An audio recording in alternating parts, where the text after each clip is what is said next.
Hello. I now crave tea. Then go make some tea, Lily. How's everyone doing today? Hello. Let me also test. Ooh, there we go. Hi, everyone. Hello. Man. It's been a few days. But here we are. I can't wait. We will finish this book today. We have like, I don't know, how many more pages left? Like 60, maybe like 60, 70 pages. We shall be done with it today. And 69, I don't think it's 69. It would be funny though.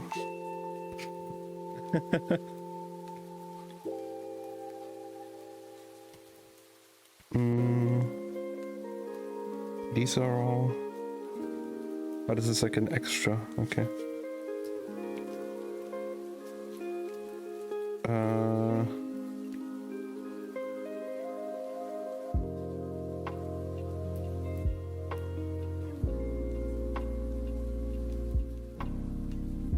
Let me see. There we have about 60 pages left.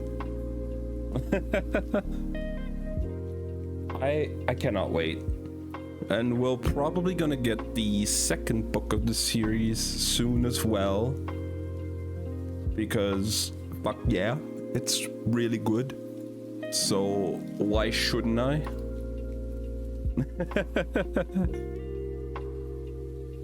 I just need to also quickly set up something that I totally forgot to set up before the stream. So we're doing it live. Encore Talent.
Camera. There we go.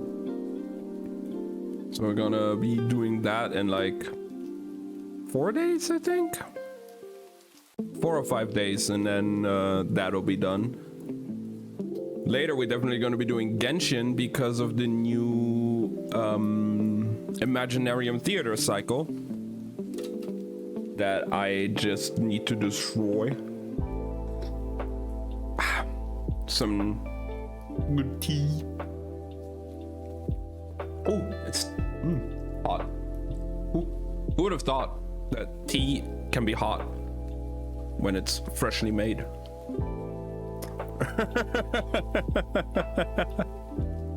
Like, wow.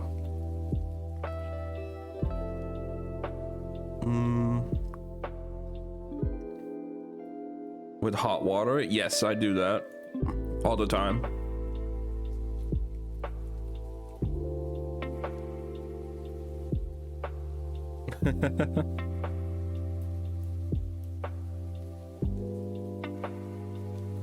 I always do that with some nice, just hot water, some honey, and this time again, who would have thought? It's a green tea, lemon and ginger, orange and ginger tea.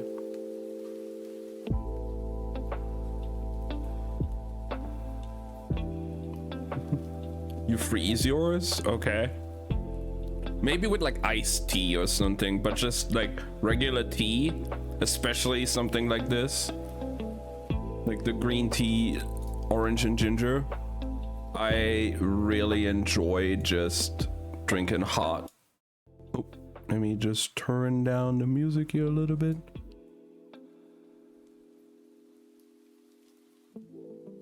Put the bag in water and then directly into the freezer. Damn. I've never done that.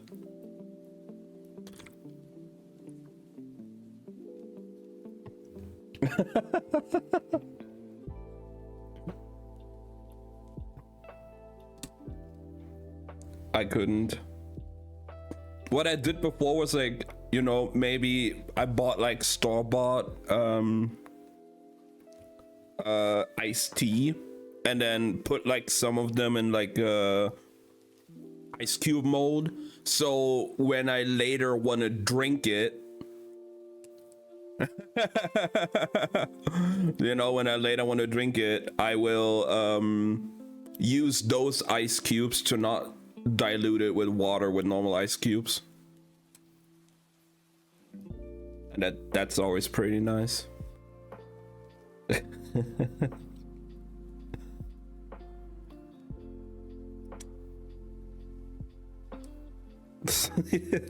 I mean, Shadow, there's probably a few people that would actually do that, so I don't know.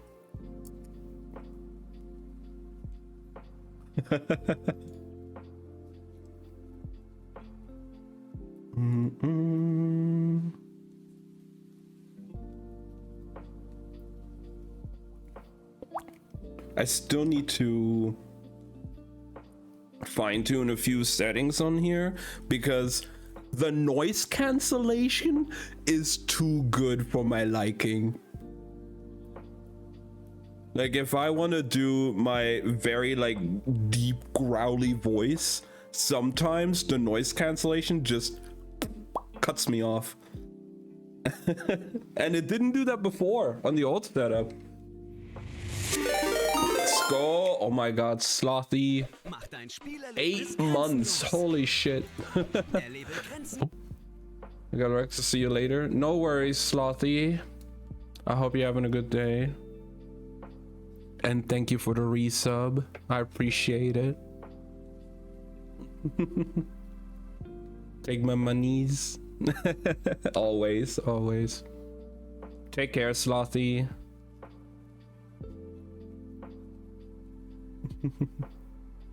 Some people also put equal amounts of ice to drink in their cup and I can't handle that. I think I would only put like 1 or 2 ice cubes in there. When I was doing in the summer, when I was doing the gamer subs, drinks with like 16 ounces, I think I only put like 2-3 ice cubes in there to cool it down. I can't have too much. I'm 95% healed. Oh my god. Let's go, Slothy. That's amazing. I'm so happy. Back to the full strength.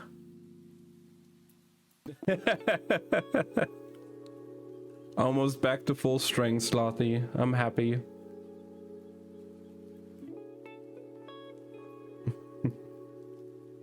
Yeah, all the hotties are always here, you know?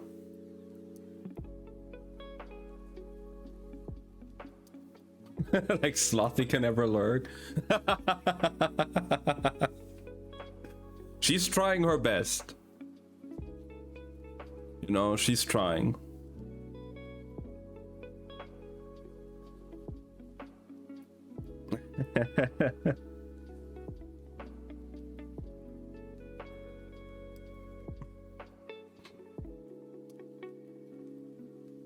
Smash it on the barbarians. My smashing arm is tired. I'm glad you had a lot of fun with your sister. That's great. Now take a break if you need to. And then, you know, I'll see you later whenever you stop by for the ridiculousness that will be the book, which we will definitely be finishing today, no matter what.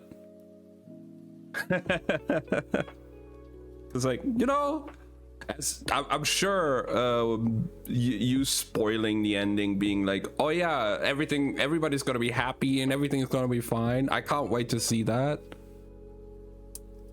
And yeah, because I'm sure in the last like 60 pages we have left, everything will be resolved.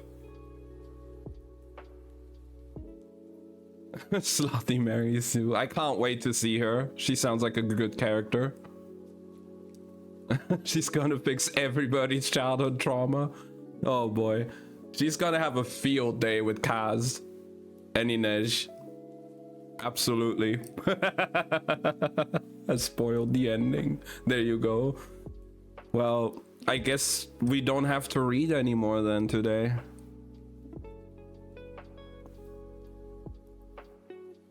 Damn. I just saved you 3 hours.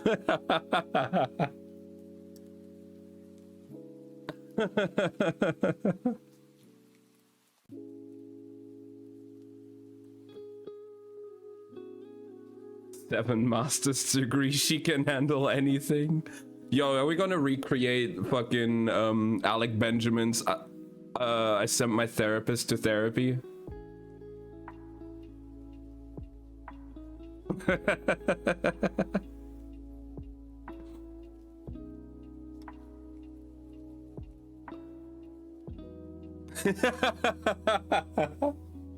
Let's go. Well, I mean, again, you spoiled the ending now. I don't know if I want to read it anymore. Very untraumatic, very non-cliffhanger ending. I'm sure. I'm very much sure. You could just speed read. Right. Let me just do that real quick.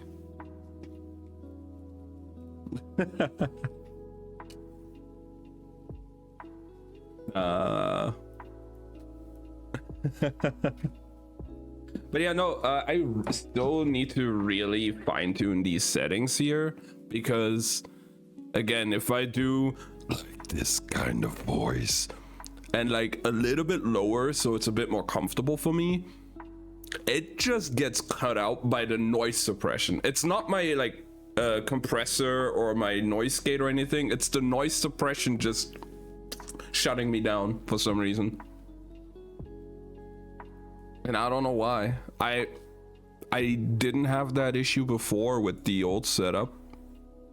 And like, it's literally the same settings to, like, I actually tuned the settings a bit more. But they're not perfect yet. Seen and not heard. I know you like them quiet. It's okay. Oh my god! The noise suppression is just on your side. It's fine.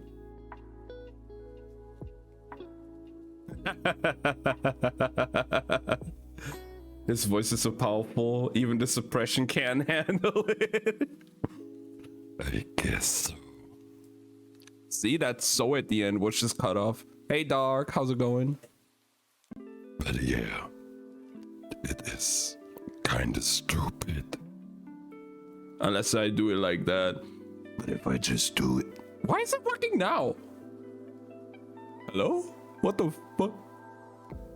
I'm giving up. Hey, Oasis, how's it going? I give up on everything. Streaming's over. Stream's done. My setup, my technology will just, you know, fuck me over here anyway. Stream's done, guys. I'm sorry. We've been live for 27 minutes. It's done. We're done.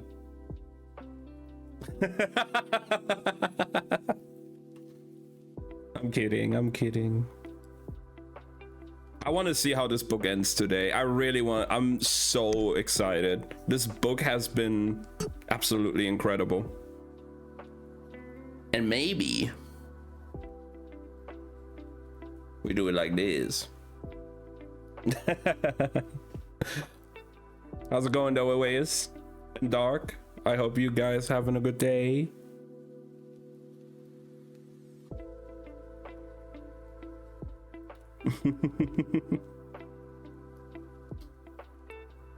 All right.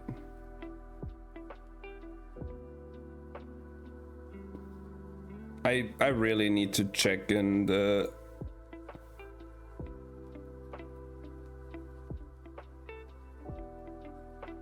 and my IRL bestie. Nice.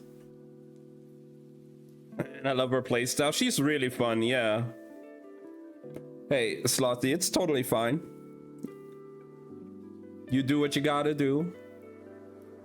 We're probably going to be doing a little bit of yapping here still anyway before we start. As usual, we've been just doing this to the point where we're yapping for like the first hour and a half before we even start with the book. Because I just love talking to you guys. It's fun. You guys are fun. You're great. So when we hang together, I can be supportive of their Twitch. Hey, you gotta do it. Gotta support everyone. Absolutely. Go get him, girl. I support you 100%. Riz them up. Show them that hot girl Riz.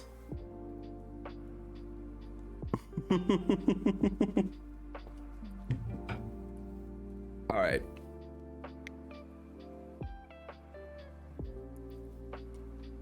Hey, smash. He's gay. Hot girl Riz doesn't work on him. Ah, damn. Fair enough. Then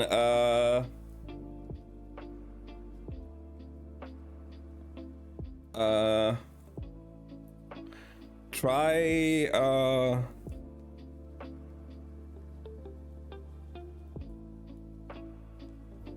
all kinds of Riz doesn't work on him. Hit him with that tomboy Riz. I don't know. He's engaged. Okay. Fair. Fair,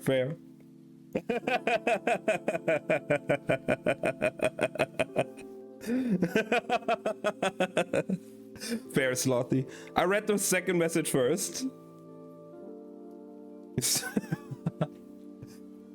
He can be their little.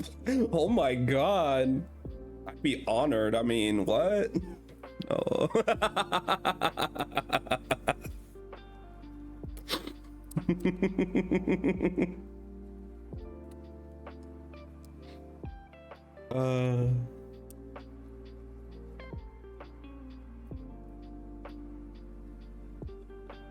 I'm wing woman still. I help you.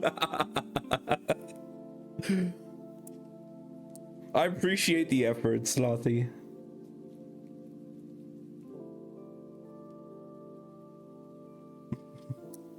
You don't have to do that.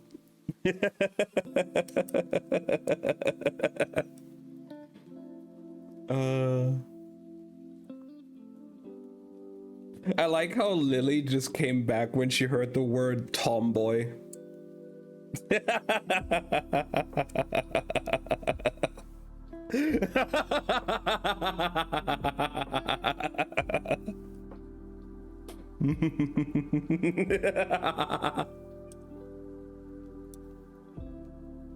I see you, Lily. I see you. Medicine looks different.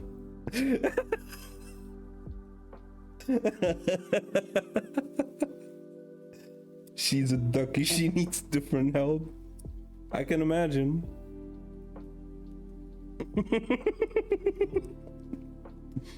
I got my eyes on all of you guys in the chat. I see what you're typing. Nothing will escape me.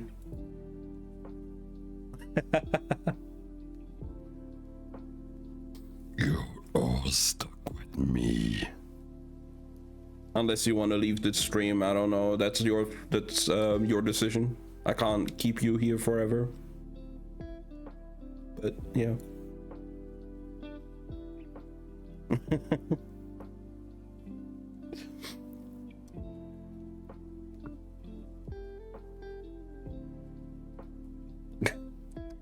Oh my god, dark.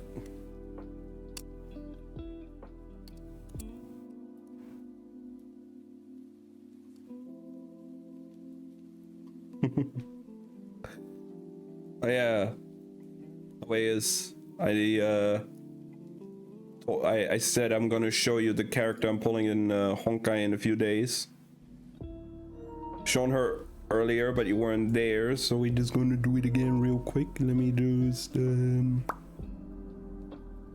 there and there. That's her. She cast a healing spell on me. Aww.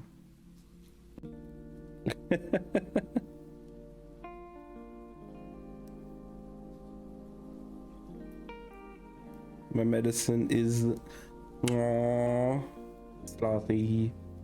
I'm so happy you're feeling so much better now.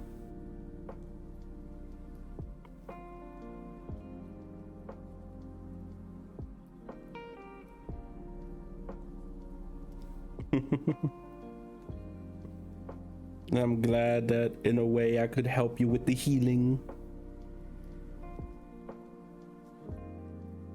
I only had one sneezing mucus attack. Ooh. Well, that's an improvement. Yeah.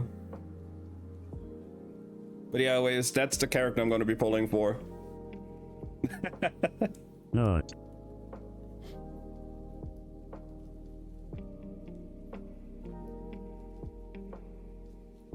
I hate when they're like super fucking sick and you can't really do anything. Guaranteed pull? Yes. Basically, I'm at like 75 pity and I have about 76 pulls saved up. So I'm sure I'll be getting her.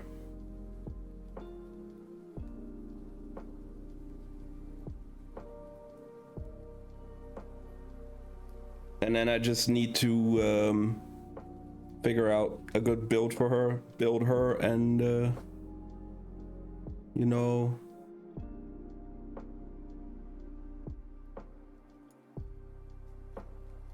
I have 85 pity, but that hasn't shown up.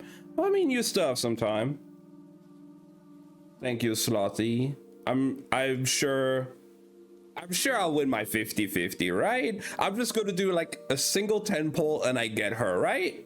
Right? I know I'll win my 50-50s. I always do. At least in Honkai, I haven't lost my 50-50 yet. Then again, I've only gotten one 5-star. But, you know, I've only gotten Sunday so far. I haven't done any more pulls for another 5-star on the event banner. You know, I'm gonna win my 50-50. I'm sure of it.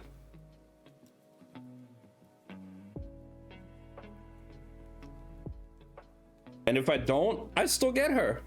I'll have enough polls. Absolutely. Aglaya cannot escape from me.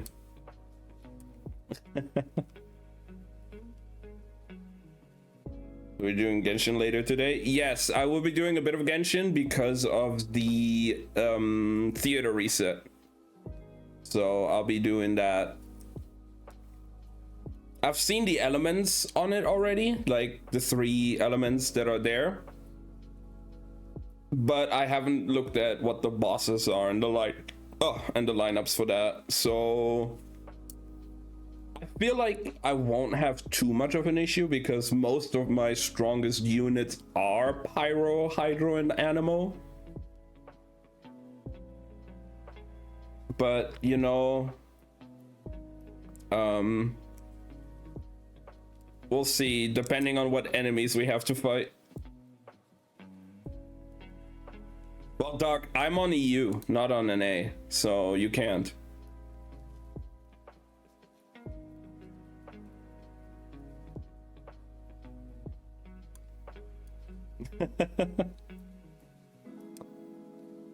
But yeah, like if I think about it, like most of the good characters that I have, I mean, that are the elements like Farina Neuvillette are obvious options.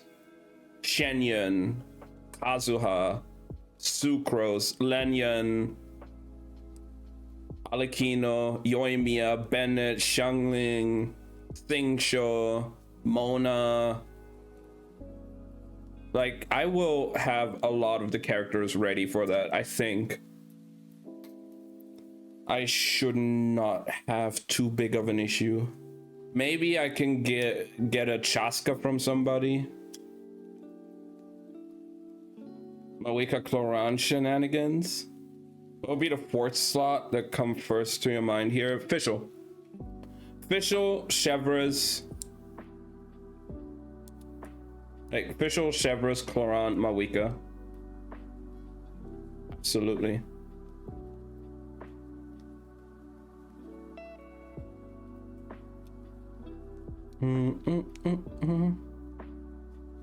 Fischl just to drop Crow. Mostly, yeah. Because of her Ascension 2 passive, you proc that so many times with all the overloads between Mawika and Clorand and Fischl on the field. Like, it's going, that team goes crazy.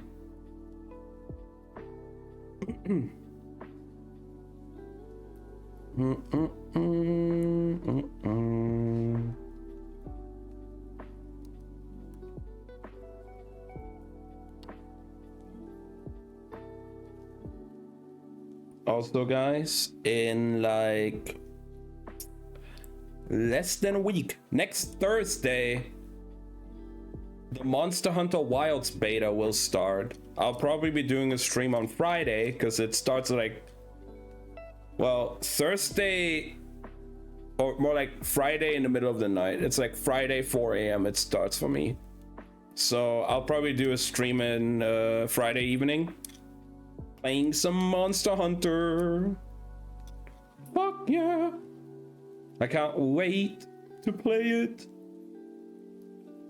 I might have some collabs planned as well with some people. I've already messaged somebody and I'm waiting for a reply. Level a Companoid because you need to chase all the flying enemies by with Cloran zipping around the field. Yeah. It does make it better for sure. I was having a headache just now listening to 2 streamers. I need a break. Enjoy the spoiled book ending. Take care, Slothy. Get some good rest. Lay down. Drink some water. Rest your eyes. And maybe I'll see you later.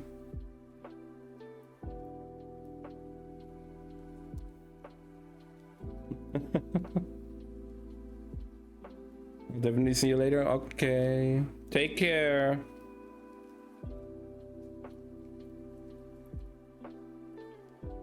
Please. I don't know if I get Monster Hunter release. I'm building a new PC at the moment, so my budget for the month is very strained. I get that.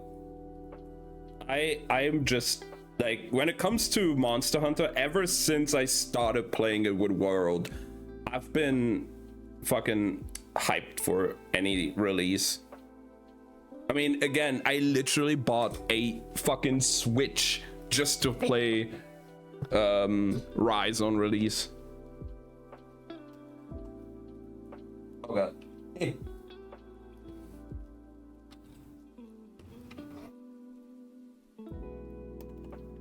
Like, I haven't touched this in so long. Quite a while. Isn't enough incentive? Yeah, I'm probably gonna be on it almost daily. I still have a lot of other things I need to work on, like finishing up my resume and sending out some applications and stuff, but you know, I'll definitely be on that for a bit from time to time.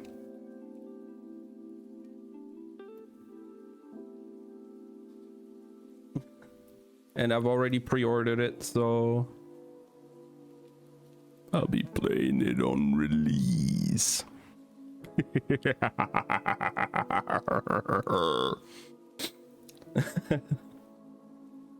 And I really let me actually check something real quick.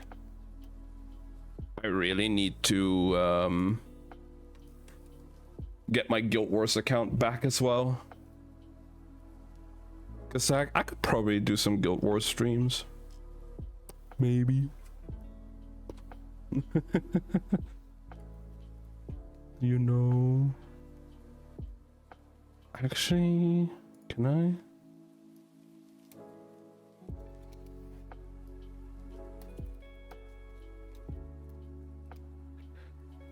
I can't fucking type.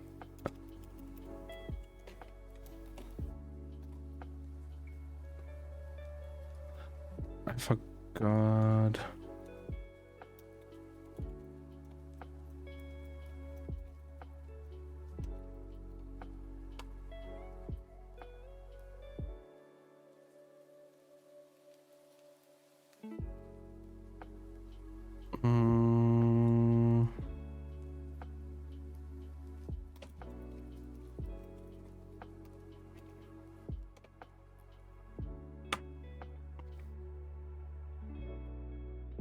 Okay. I'll spoil you soon. I'm getting a massive paycheck. Damn. Let's go. 20 cents. That's amazing.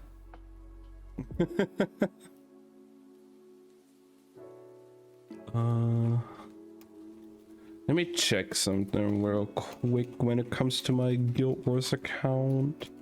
We're doing it live. Again.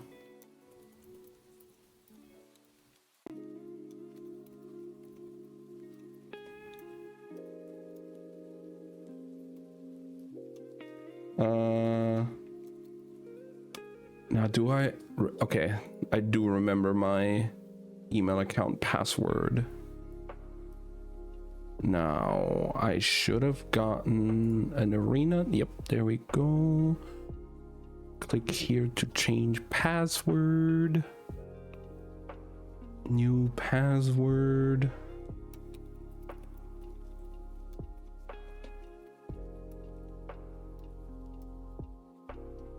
Okay.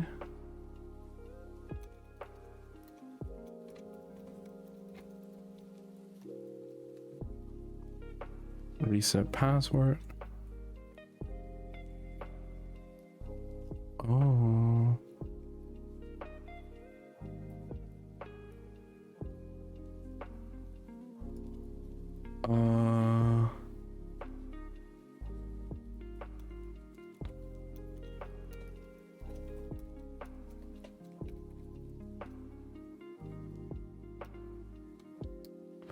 Okay.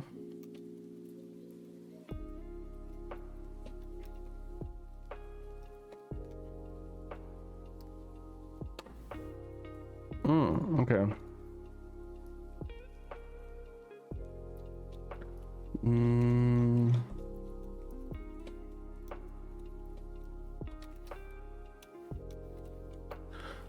I am not a robot.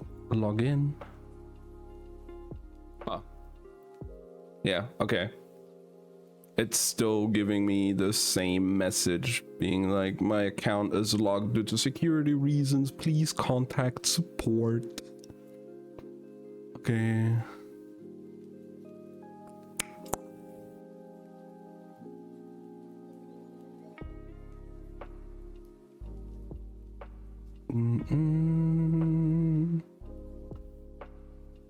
Second tab, which plays music. I play it often when I work. Damn. Yeah, I found a different lo-fi playlist for today. I decided to go for a different one.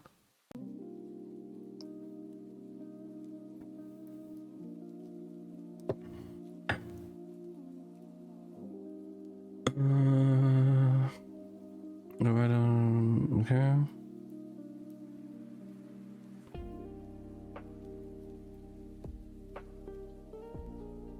Okay.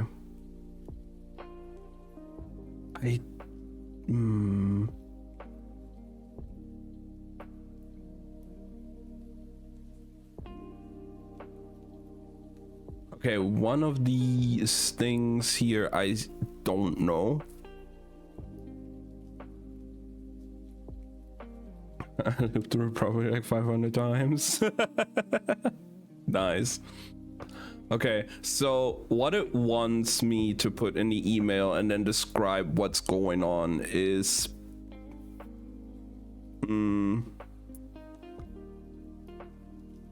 it wants my account name, so my email address, my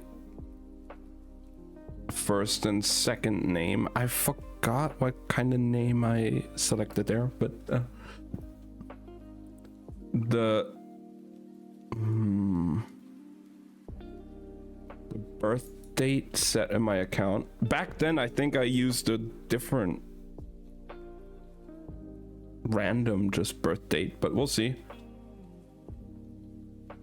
I might be back later. Have fun. Have fun, Crystal. Thank you for stopping by. Okay. My random birthday. I was like fucking like 15, 14.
Hopefully I'll have that ready soon for us.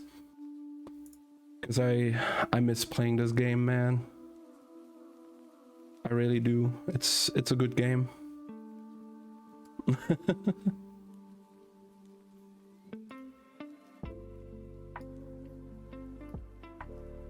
do, do, do, do, do, do, do. Do, do, do, do, do, do, do.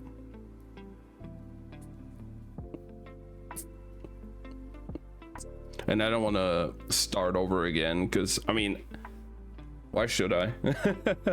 Why should I start over if I have like a fucking 13-year-old account with maxed characters and everything and working towards a legendary? Losing all that progress, I don't want that. Absolutely not.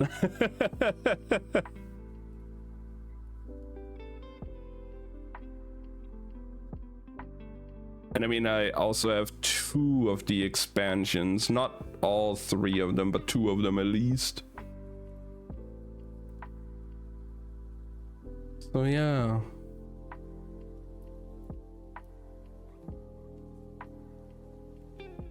Wait. Oh. Wait, there's more? Yantir Wilds and Secrets of the Obscure. Huh.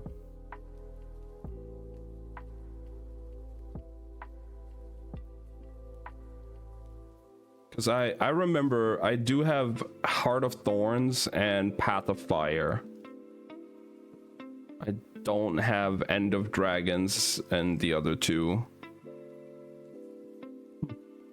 Cool though, pretty cool. And I cannot wait to get back into it.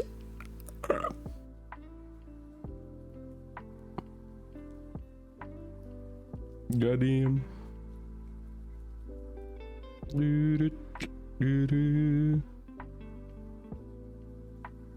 Can still without getting them. Oh, nice. If I can get my account fixed soon. Yeah, if I can get my account fixed first, then I will do that. Absolutely.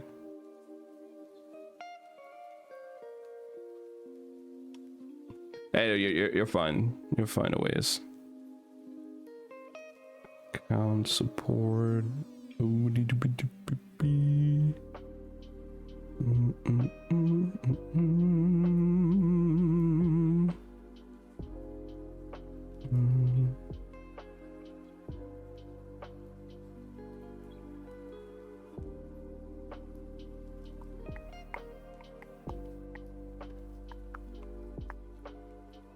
I just need to. I clicked a few things away. Support Guild Wars 2.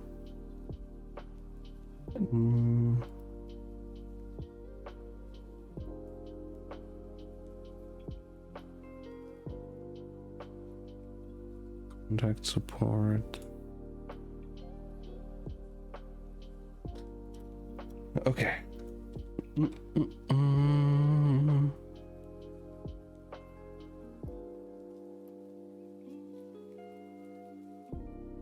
Well, guys.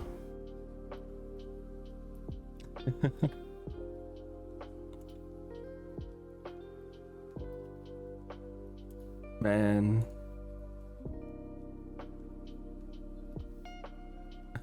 Now even just talking about it again, I'm really missing it. God, Guild Wars 2 was like the game I played back then, nothing else.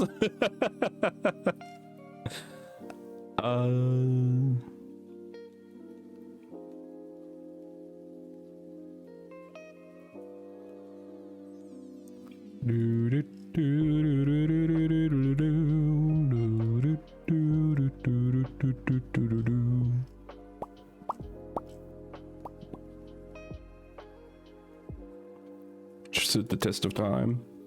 13 years with many people. Yeah, it's great that like there's still so many people enjoying it. and I really want to get back into it.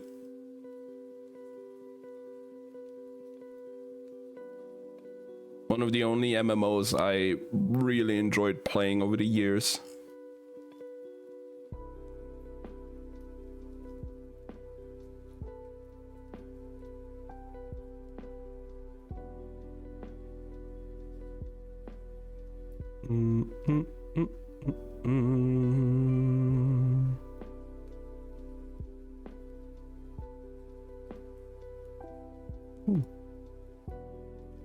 All right.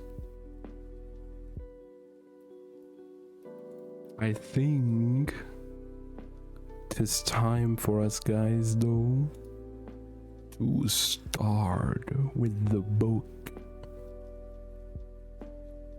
We have about 60 pages left for today, and then we are done. The book is over, and we gotta find a new one. I have to go into town and buy a new book. Hopefully I can find the sequel for this in the store. If not, then I don't know. We'll figure something out. Is there a sequel? Yeah. This at least like this specific story in the bigger universe has 2 books to it, which is, well, Six of Crows and then Crooked Kingdom. Give it like a Kindle or something? Nope. I'm actually buying all these books physically every time. Maybe I should get a Kindle at some point or something. It might be a bit easier. Put it on my throne or something.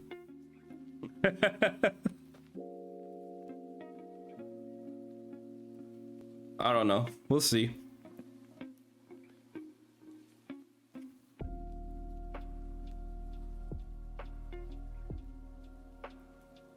If you're gonna put stuff on your throne, put PC upgrades on there. That's like buying paper books. I collect things, but having the e-reader as well is convenient at times. Do you like books or I actually do enjoy having like the book physically in my hands, but I feel like for the reading streams, if we do more and more books the entire time, I feel like it might be better having them on like just one device for the stream, so I won't just like, because like I don't have much more space up there. Oh. Uh-oh.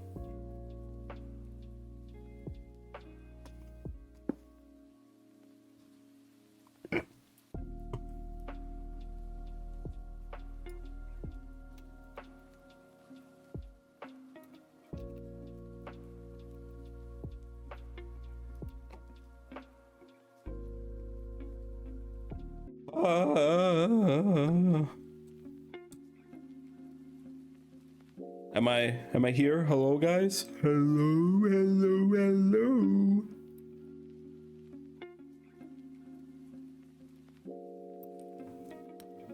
Oh my god.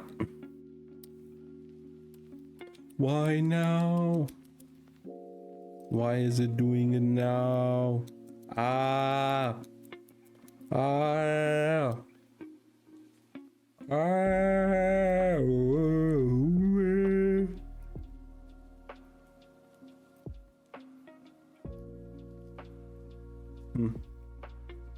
So,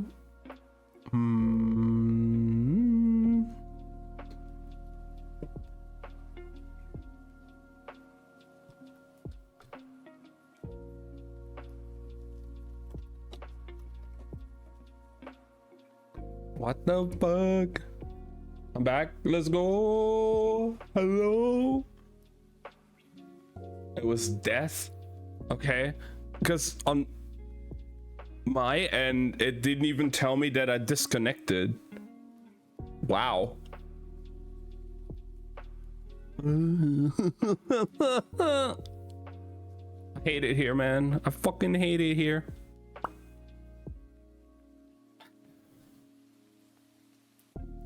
But it is what it is, I guess.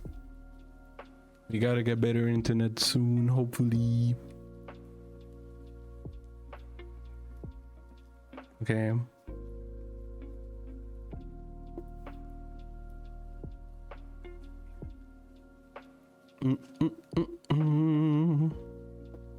But I think for the reading streams, it's probably going to be a bit more convenient to have something like a Kindle or something. Because, like, buying all these physical books, bro, I'm running out of space in these shelves. I don't know where to put all these books. Unless I get rid of all the manga down there, I don't think there's going to be enough space for many, many more books. Sadly.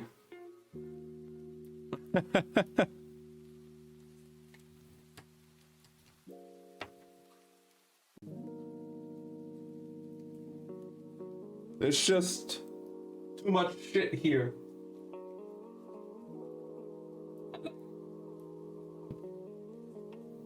And like I have books here as well from that are like older and they're German, so I probably won't be able to read them on stream. Like I really enjoyed this book, but German. This one was also really, really good.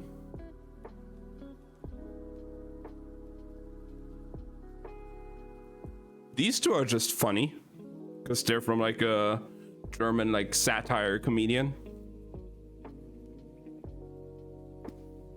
Just a collection of funny stories.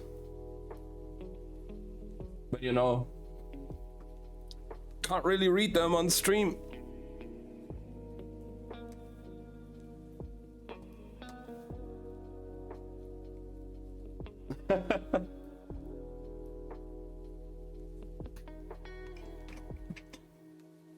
When spooky time?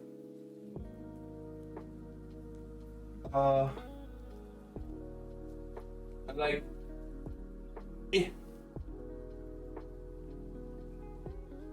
up here are also the other books that we've already read. Like those 4.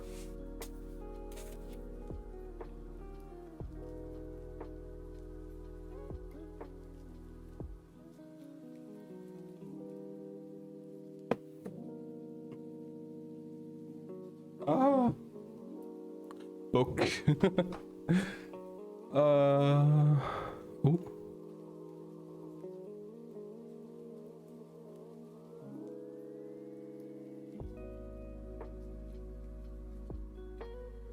No.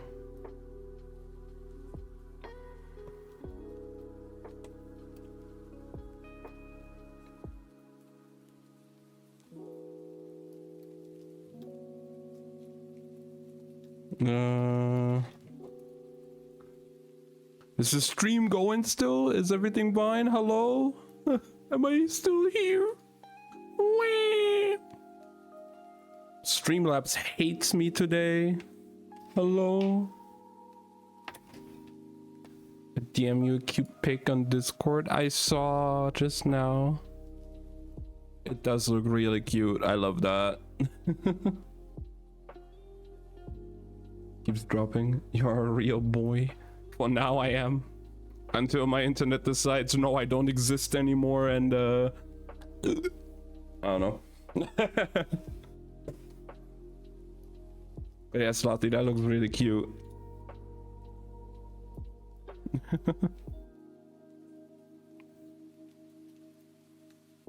Oh, and it stuttered.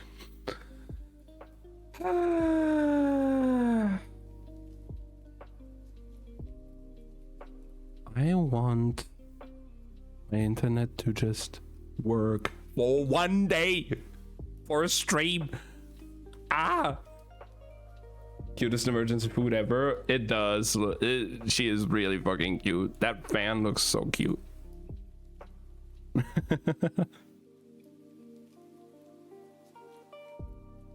Reschedule book stream. I don't know.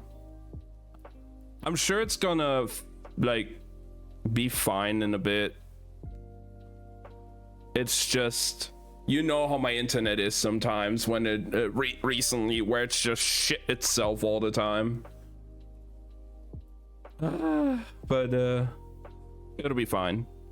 It'll be fine. Oh god, speaking of which, talking about the throne earlier, I need to actually log into Throne here still. Log in. Twitch. Sign in with Twitch.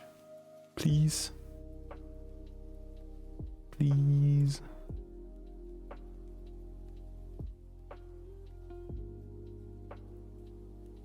Change your artist's diaper. I might have to, man. Need to do chores. Oh.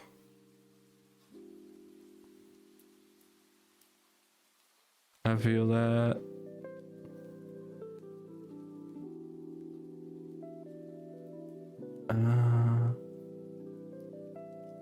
Where the fuck can I change the website to fucking dark mode? I do not like fat veggie dumps. Ooh, that sounds so good. I would like to have one, if you don't mind.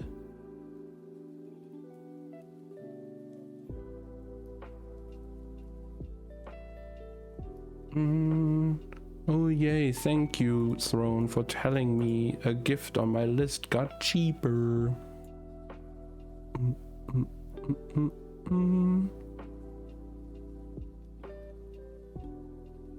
For a boy, sport on my avatars everywhere had to be put down on Thursday. Oh my god, Wes, I'm so sorry.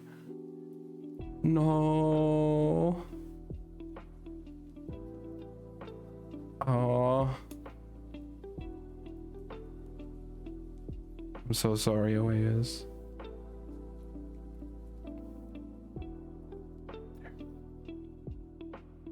That sucks.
What the fuck?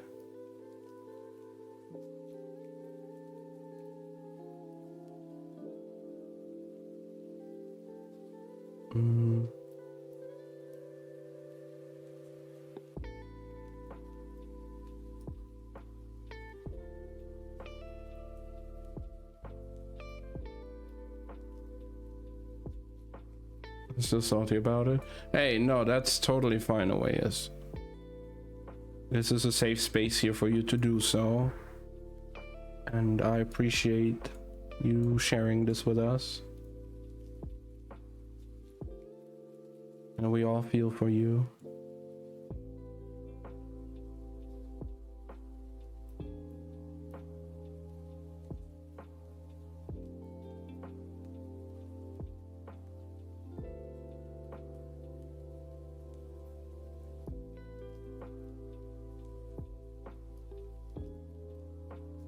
Oh boy.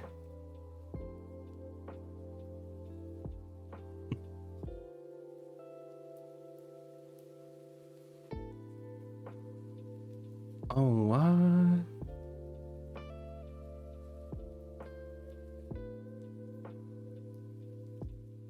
Damn. Okay.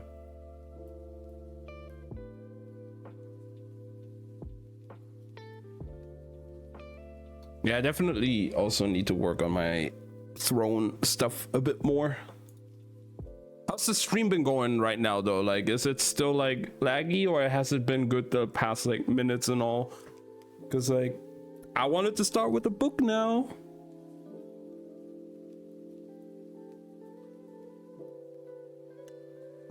Stream is better. Okay.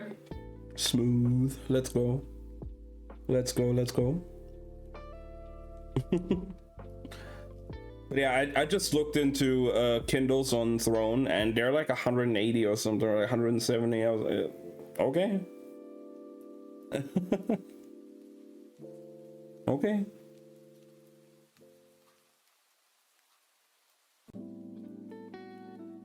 But I definitely have to add some other things at some point. Gotta make it more enticing for you guys. And you know, also maybe setting up a PO box.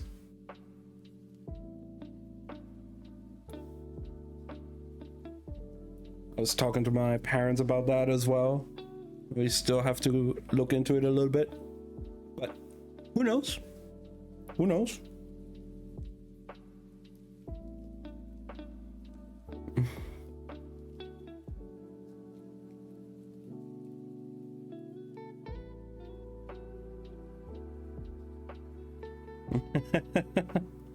PO box, you say? Mm-hmm.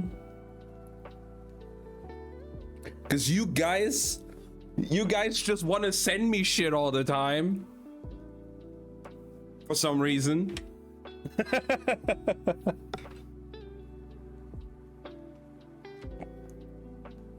Because you guys just love wasting money on a random guy on the internet.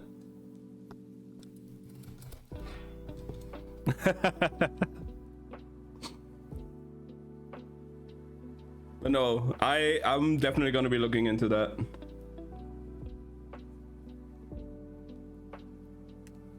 I just have all this spare crap laying around.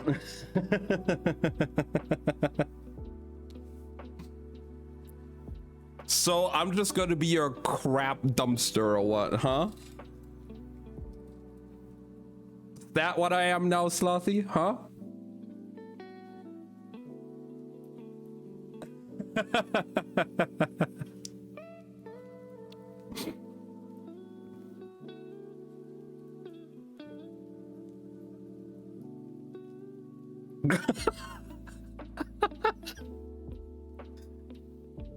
So I'm only sending crap. You and me are crap. You're not crap.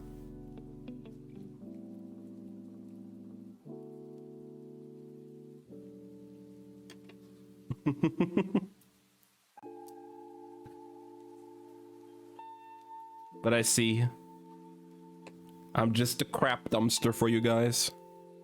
Just send me all your crap. It'll end up somewhere, I guess.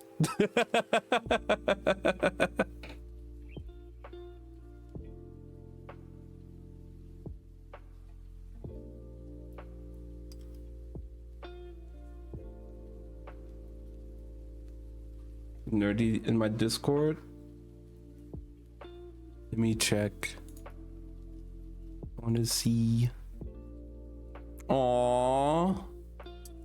He's a cutie. Oh my god.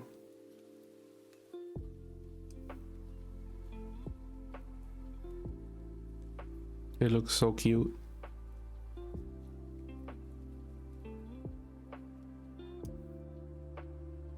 Kidnapping, abduction, hostage, got it.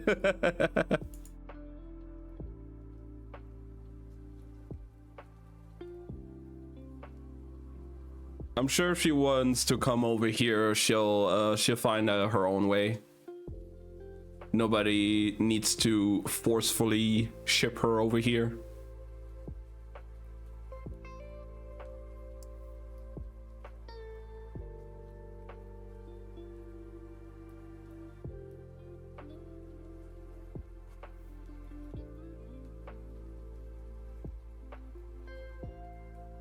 Yeah.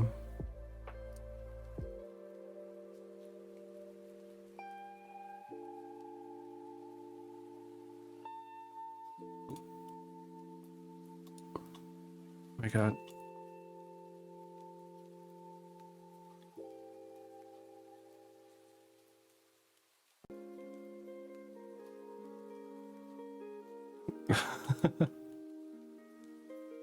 Don't wreck my schedule.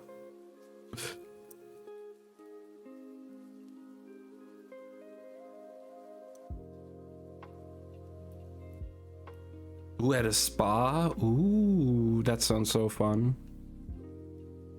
Yeah, that's soon, right? I'm sure you're gonna have a lot of fun there, Selassie.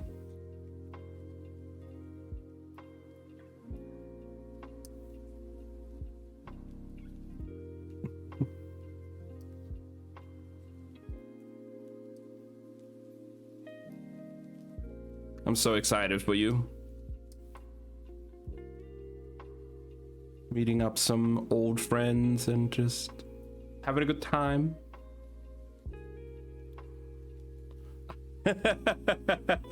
You cannot so easily convince me now. It's fine. I would never force you to do anything anyway. If you want to come here, you want to come here. That's up to you.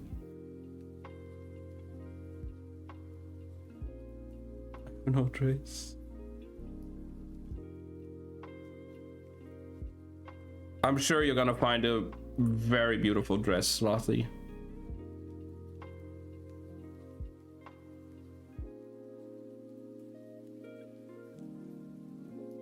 I believe in you.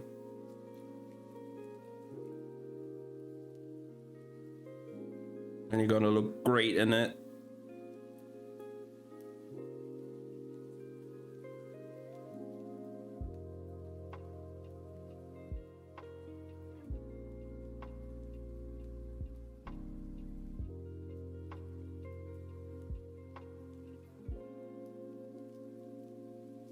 Women's fashion has more options, but it's also harder to find something that works for me. Yeah, no, I totally get that.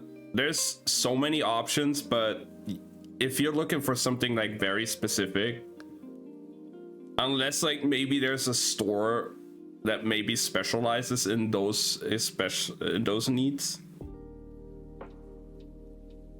well, that'd be great. If you can find something, I wish you all the luck. I'm sure you're gonna find something, and you're gonna absolutely slay in the outfit and have a great time at the bachelorette and at the wedding.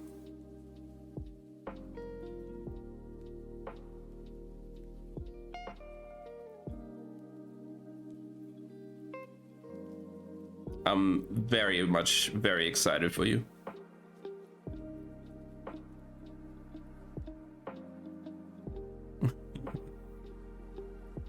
Never let Risley t-shirt to the wedding. That is an outfit representing true love.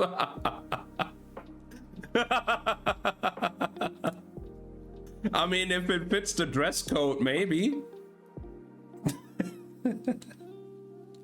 Wear it like underneath, you know? You have your dress, but for the casual stuff, you know?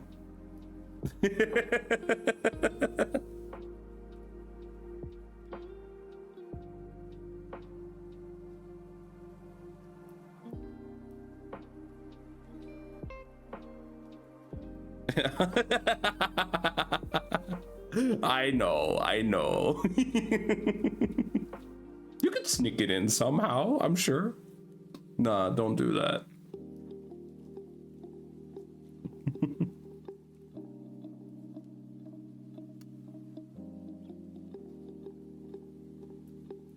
For an occasion like that, I would never bring something like that. I'll wear it as a head wrap. That's an option, I guess. No, it's you just have to like roll it up and then use it as a belt for your dress.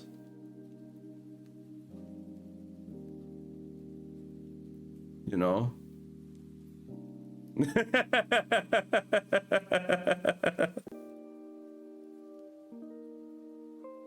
Use it as like a nice little belt.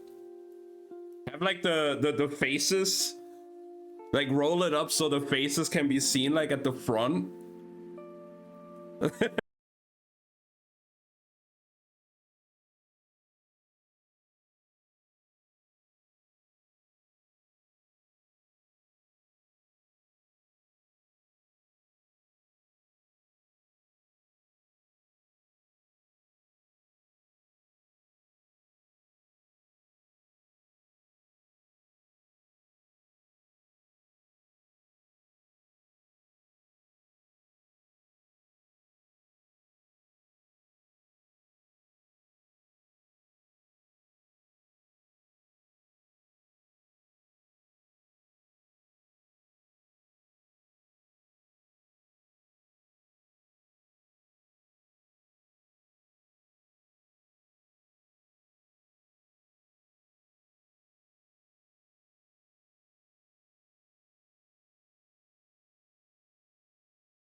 I mean, it worked with Oasis so far. Watching Oasis streams helped him with his polls, so I'm sure it's gonna be the same for you, Slothy. Looks like a nerd. I do, Rose. Agreed. It's a yummy. They can be. I did have them before. They're great. I need Risley and Farina. Yeah, no, I'll be your good luck charm for sure. Maybe I'll stream your stream just like I did with Oasis, so we can do that too. Yeah, I had the candy before. They're not bad. I enjoyed them.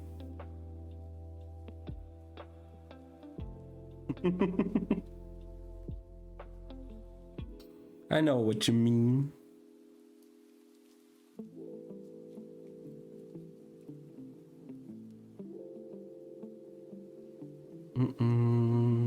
How you doing though, Rose? I hope you're having a good day.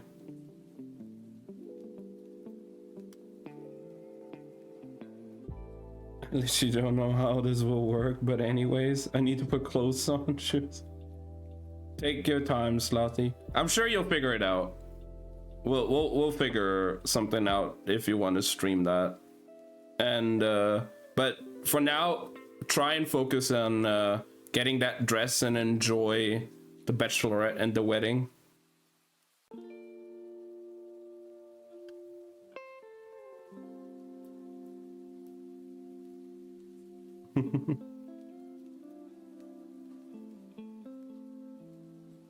Pyro Claymore free.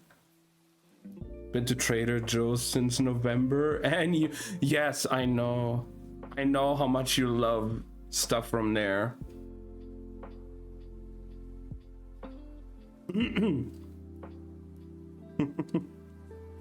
You really do, I know. I need to go back. Well, I hope when you get there, you get what you need and what you want, and you have a good time.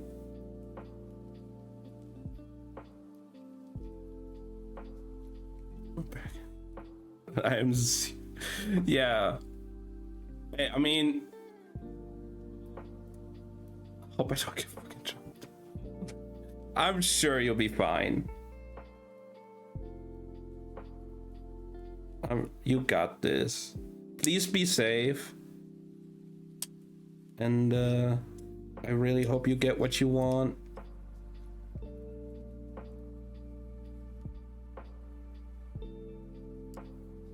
And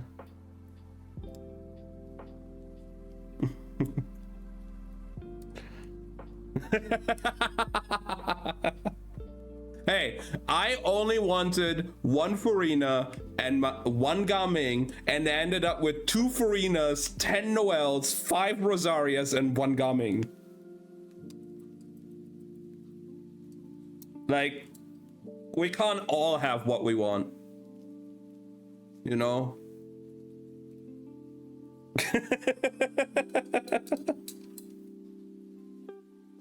And what? Noels. I mean, I also got like 15 Noels on Shenyun's banner when I was trying to go for C6 Gumming originally.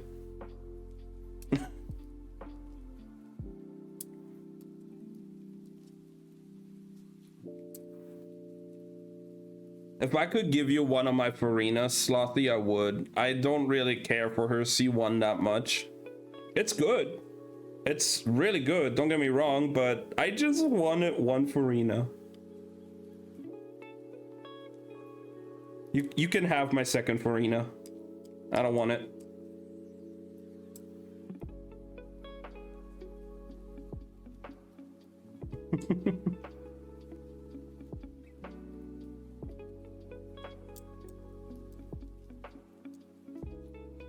You give me one Farina and I give 1 Dia to Oasis. I already have C1 Dia. See? There we go. Sounds about like a good trade. I'm totally down for that.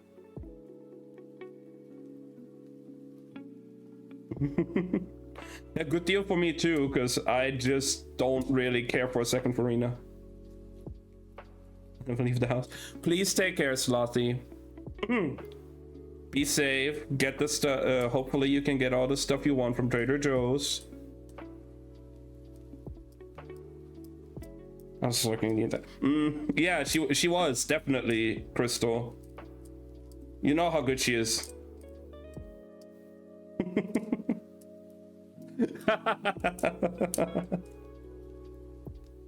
We still haven't started with the book, but also welcome back, Crystal. We had some like internet issues there for a moment, so I wanted to just like, you know, take a little break, let it get fixed up. Now that it seems to be running again, we could start with the book.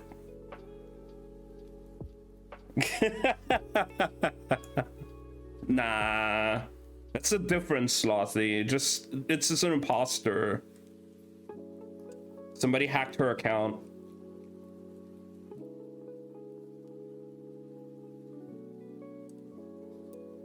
What happened to girl code?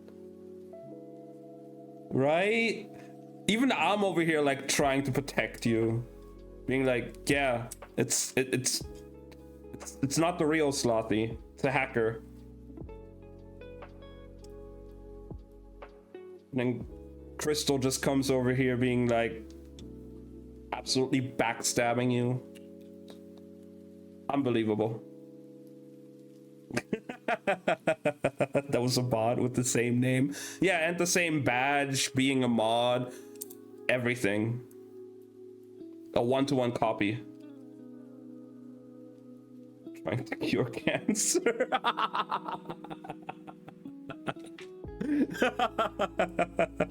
Right.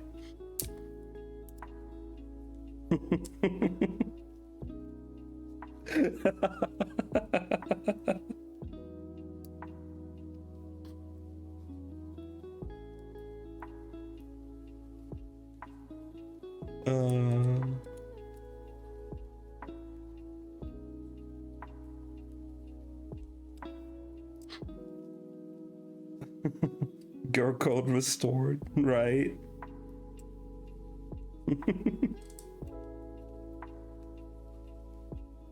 She is amazing.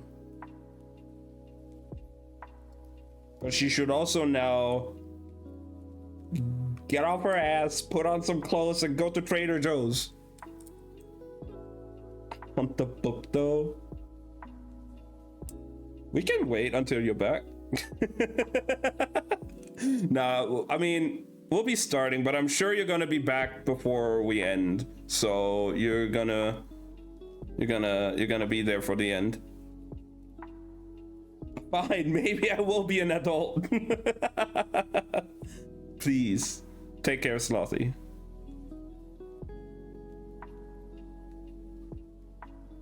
Do some hot girl shopping.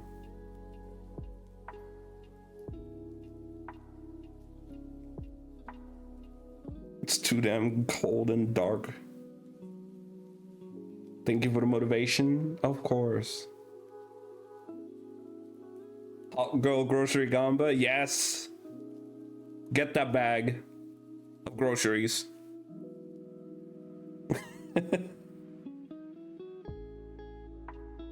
Or multiple bags. I don't know how much you're gonna be buying.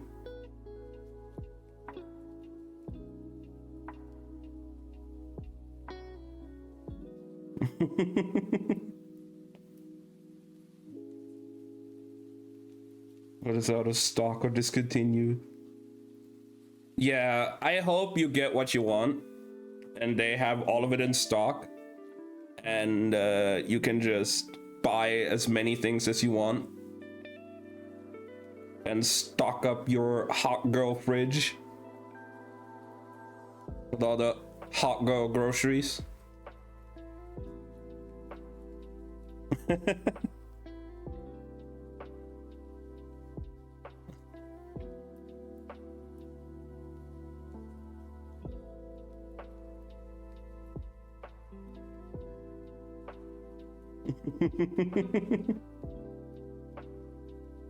I feel that though, Slothy. I always have a little bit of a limp in my walk as well, so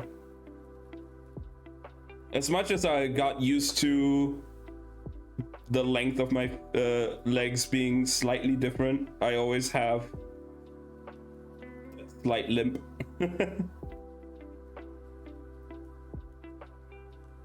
We need to strut. Let's go.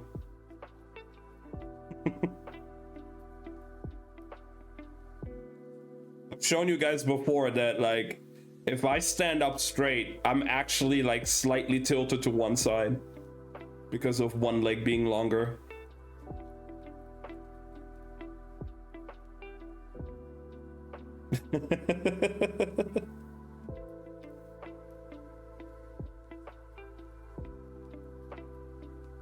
Take care, Slothy. Be safe out there.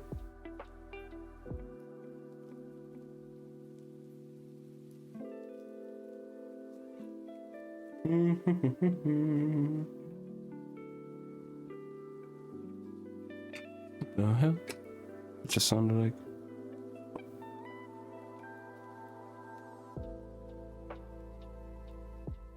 Damn, my phone is just blowing up. Okay, there we go.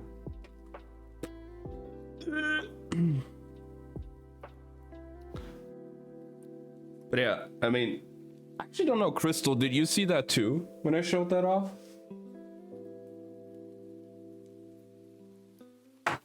Oh. With my leg.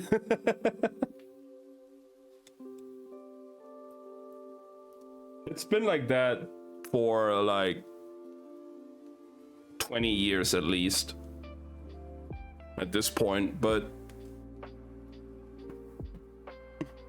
I don't think I was here. Let me just demonstrate that again real quick. So if I stand with like both legs completely straight, instead of like this would be like the normal position, I'm like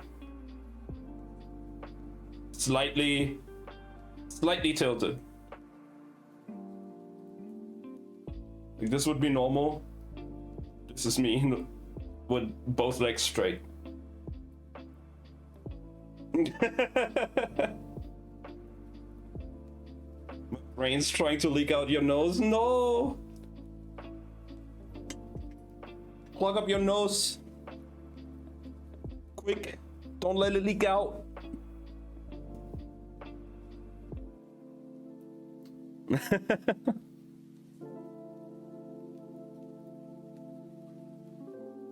I hope you're okay though.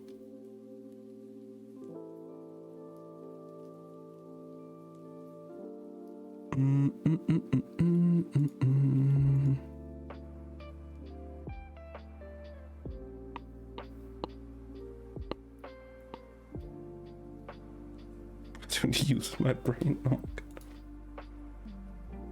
Fine if I lose some. No.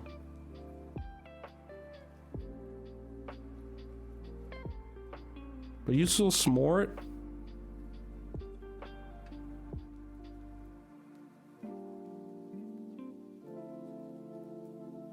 A mucus attacked it. Oh no.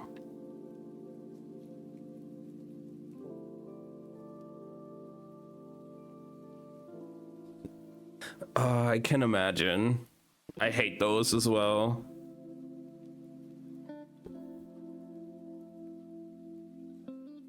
Just try and like blow out your nose like once really hard, and hopefully that'll get rid of most of it.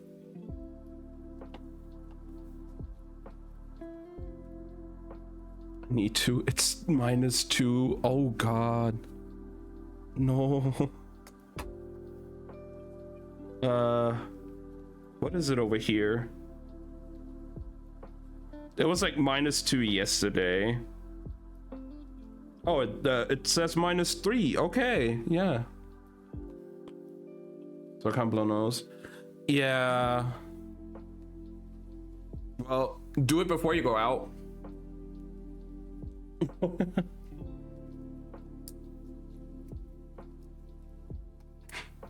Damn. Slothy, we're the same right now. Look at that. -2 as well over here.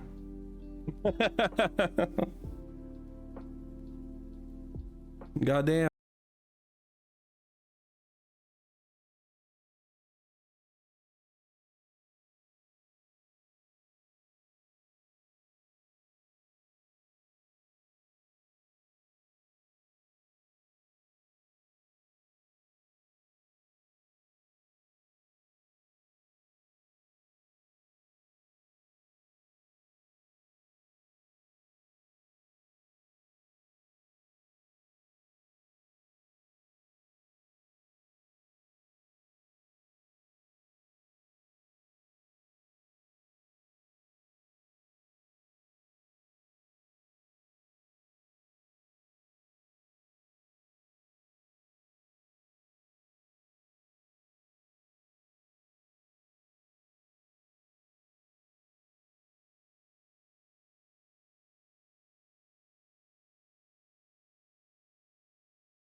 For you guys anyway.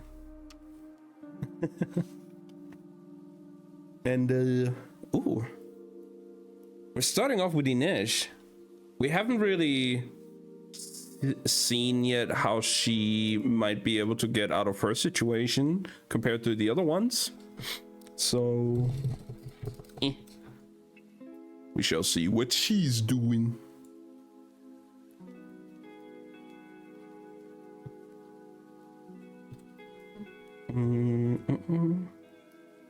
Inej's heart careened against her ribs.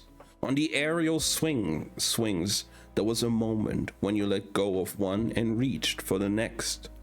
When you realized you'd made a mistake and you no longer felt weightless, when you simply started to fall. The guards hauled her back through the prison gate. There were many more guards and many more guns pointed at her than the first time she'd come through this courtyard, when she'd stepped off the prison wagon with the rest of the crew. They passed through the mouth of the wolf and up the stairs and dragged her down the walkway through the corridor with its giant glass enclosure. Nina had translated the banner for her, Fjerdan Might. She'd smirked at the first time she'd passed, gazing down at the tanks and weapons, one eye on Kaz and the others on the opposite walkway. She'd wondered what kind of men needed to display their strength to helpless captives in chains. The guards were moving too fast. For the second time that night, Inej made herself stumble. "Move," the soldier snapped in Kurch, dragging her forward. "You're going too quickly." He gave her arm a heart shake. Stop stalling. Don't you want to meet our inquisitors? The other asked her. They'll get you talking. She won't look so pretty after they're through. They laughed, and Inesh's stomach turned. She knew they'd spoken in courage to make sure she understood. She thought she might be able to take them, despite their guns and even without her knives. Her hands weren't bound, and they still thought they had a disgraced prostitute on their hands. Helene had called her a criminal, but to them she was only a little thief in scraps of purple silk. Just as she was considering making her move, she heard other footsteps headed their way. She saw the silhouettes of 2 more men in uniform striding toward them. Could she manage 4 guards on her own?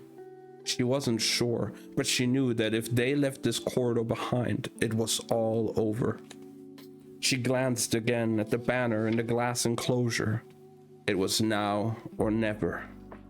She hooked her leg around the ankle of the guard to her left. He pitched forward, and she slammed her hand upward, breaking his nose. The other raised his gun. You're going to pay for that. You won't shoot me. You need information. I could shoot you in the leg, he sneered, lowering his rifle. Then he crumpled to the ground, a pair of beaten-up shears protruding from his back.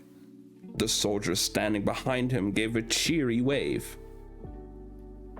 Jesper, she gasped in relief. Finally. I'm here too, you know, said Wylan. The guard with the broken nose moaned from the floor and tried to lift his gun. Inej gave him a good hard kick to the head. He didn't move again. Did you manage to get a hold of a big enough diamond? Jesper asked. Inej nodded and slipped a massive jeweled choker from her sleeve. Hurry, she said. If Helene hasn't noticed it's missing, she will soon. Though with Black Protocol in effect, there wasn't much she could do about it. Jesper snatched the choker from Inej's hand, mouth agape. Cass said we needed a diamond. He didn't tell you to steal Helene van Houden's diamonds. Just get to work. Cass had given Inej 2 objectives. Nab a big enough diamond for Jesper to work with and get herself into this corridor after 11 bells. There were plenty of other diamonds she could have stolen for this purpose, and other trouble she could have made to attract the guards' attention. But it was Helene she'd wanted to dupe. For all the secrets she'd gathered and documents she'd stolen and violence she'd done, it was Helene van Houden she'd needed to best. And Helene had made it easy. During the scuffle in the rotunda, Inej had made sure that she was too focused on being choked to worry about being robbed. After all of Helene's attention had been devoted to gloating. Inej only regretted that she wouldn't be there to see Tante Helene discover her prized necklace was missing. Jesper lit a lantern and went to work beside Wylan. Only then did she see they were both covered in soot from their trip back down the prison incinerator shaft. They dragged 2 grubby coils of rope with them too. While they worked, Inej barred the doors, set into the 8 arches on either side of the corridor. They had just a few minutes before another patrol came through and discovered a door that shouldn't be locked. Wylan had produced a long metal screw and what looked like the handle of a massive winch, and was attempting to rig them together to form what Inej hoped to be an ugly but functional drill. A thump came from one of the doors. Hurry, Inej said. Saying that doesn't actually make me work faster, Jesper complained as he concentrated on the stones. If I just break them down, they'll lose their molecular structure. They have to be cut. Carefully, the edges assembled into a single perfect drill bit. I don't have the training. Whose fault is that? Put in Wylan, not looking up from his own work. Again, Not helpful. Now the guards were pounding on the door. Across the enclosure, Inesh saw men storming onto the other walkway, pointing and shouting, but it couldn't very well shoot through the walls of bulletproof glass. The glass was Grisham made. Nina had recognized it as soon as they'd passed through the display. Fjerdan might protected by Grisha's skill. And the one thing harder than fabricated glass was diamond. The doors on both sides of the walkway were rattling now. "They're coming," Inesh said. Wylan secured the diamond bit to the makeshift drill. It made a scraping sound as they placed it up against the glass, and Jesper began turning the handle. The progress was painfully slow. "Is it even working?" Inesh cried. "The glass is thick." Something smashed into the door on the right. "They have a battering ram," Wylan moaned. "Keep going," urged Inesh. She toed off her shoes. Jesper turned the crank faster as the drill bit whirred. He began to move it in a curving line, sketching the beginnings of a circle, then a half moon. Faster. The wood of the door at the end of the walkway started to splinter. "Take the handle, Wylan," Jesper shouted. Wylan took his place, turning the drill as fast as he could. Jesper grabbed the fallen guard's gun and pointed them at the door. "They're coming!" he yelled. On the glass, the two lines met. The moon was full. The circle popped free, tipping inward. It hadn't even struck the floor before Inesh was backing up. "Out of the way!" she demanded. Then she was running, her feet light, her silks like feather. In this moment, she didn't mind them. She'd duped Helene van Houten. She'd taken a little piece of her away, a silly symbol, but one she prized. It wasn't enough. It could never be enough. But it was a beginning. There would be other bawds to trick, slavers to fool. Her silks were feathers and she was free. Inesh focused on that circle of glass. A moon, an absence of moon, a door to the future. And she leapt. The hole was barely big enough for her body. She heard the soft swish as the sharp glass rim sliced through the silks as she trailed. She arced her body and reached. She would have only one opportunity to grab onto the iron lantern that hung from the ceiling of the enclosure. It was an impossible leap, a mad leap, but she was once again her father's daughter, unbound by the rules of gravity. She hung in the air for a terrifying moment, and then her hands grasped the lantern's base. Behind her, she heard the door in the walkway burst open. Gunfire. "Hold them off, Jesper. Buy me time." He swung back and forth, building momentum. A bullet zinged past her. Accident? Or had someone made it past Wylan and Jesper to shoot at her through the hole? When she had enough momentum, she let go. She hit the wall hard. There was no graceful way around it, but her hands clung to the lip of the stone ledge where the ancient axes were displayed. From there, it was easy. From there it was easy. Ledge to beam to lower ledge, and down with a dull clang as her bare feet struck the roof of a massive tank. She slid into the metal dome at its center. She turned one knob, then the next, trying to find the right controls. Finally, one of the guns rolled upward. She pulled on the trigger, and her whole body shook as bullets rattled against the enclosure glass like hail, pinging off in all directions. It was the best warning she could offer for Jesper and Wylan. Inesh could only hope she could get the big gun working. She wriggled down in the cockpit of the tank. She rotated the only visible handle, and the nose of the long gun tilted into place. The lever was there, just as Jesper had said it would be. She gave it a hard pull. There was a surprisingly small click. Then, for a long, horrible moment, nothing happened. What if it isn't loaded? She thought. If Jesper's right about this gun, then the Fjordans would be fools to keep this much firepower just laying around. A thunk sounded from somewhere in the tank. She heard something rolling toward her, and the terrifying thought that she'd done it wrong. The mortar was going to roll right down that long barrel and explode in her lap. Instead, there was a hissing sound and a shriek like metal grinding against metal. The big gun vibrated. A skull-rattling boom split the air with a puff of dark gray smoke. The mortar struck the glass, shattering it into thousands of glittering pieces. Prettier than diamonds, Inej marveled, hoping that Wylan and Jesper had found time and space to take cover. She waited for the dust to clear and her ears ringing badly. The glass wall was gone. All was still. Then, 2 ropes attached to the walkway rail swung down and Wylan and Jesper followed.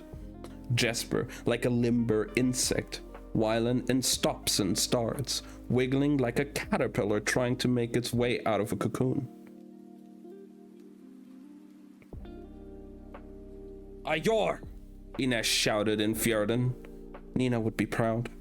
She cranked the gun around. On the other side of the remaining glass wall, men were shouting from the walkway. As the barrel swiveled in their direction, they scattered.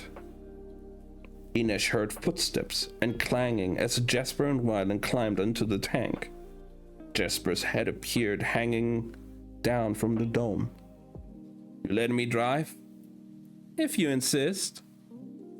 She moved aside so he could climb behind the controls. Oh, hello, darling, he said happily. He pulled another lever, and the armed wagon seemed to shudder to life around them, belching black smoke. What kind of monster is this? Inej wondered. That noise, she cried. The engine, cackled Jesper. Then they were moving, and not a horse in sight. 1 second.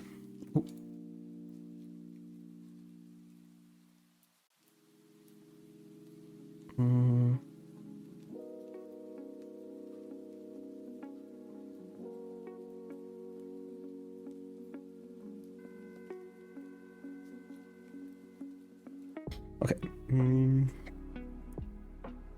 They were moving and not a horse inside. Gunfire sounded from above. Apparently Wylan had found the controls. For saint's sake, Jesper said to Inej, help him aim! She squeezed in next to Wylan in the dome turret and aimed the second small gun, helping to lay down cover as guards burst into the enclosure. Jesper was turning the tank, backing up as far as possible. He fired the big gun once. The mortar smashed the enclosure glass, sailed past the walkway, and struck the ring wall behind it. White dust and shards of stone scattered everywhere. He fired again. The second mortar hit hard, cracks splintering through the rock of the wall. Jesper had made a dent in the ring wall, a sizable one, but not a hole. Ready? He called. Ready, Inej and Wylan said in unison. They ducked beneath the gun turret. Wylan had scratches from the glass all over his cheeks and neck. He was beaming. Inej grabbed his hands and squeezed. They'd come to the ice court scurrying like rats, live or die. They were going out like an army. Inej heard a loud thunk. The plunk and clang of gears turning. The tank roared. The sound was thunder trapped in a metal drum, clamoring to be let out. It rolled back on its treads, then surged forward. They charged ahead, building momentum faster and faster. The tank jounced. They must be out of the enclosure. Hold tight, Jesper shouted, and they slammed into the ice court's legendary, impenetrable wall with a jaw-shattering crash. Inej and Wylan flew back against the cockpit. They were through. They rumbled over the road. the smatter and pop of rifle fire fading behind them. Inej heard a chuffing noise. She righted herself and looked up. Wylan was laughing. He'd pushed out of the niche of the dome and was looking back at the ice court. When she joined him, she saw the hole in the ring wall, a dark blot in all that white stone, men running through, firing futilely at the tank's dusty wake.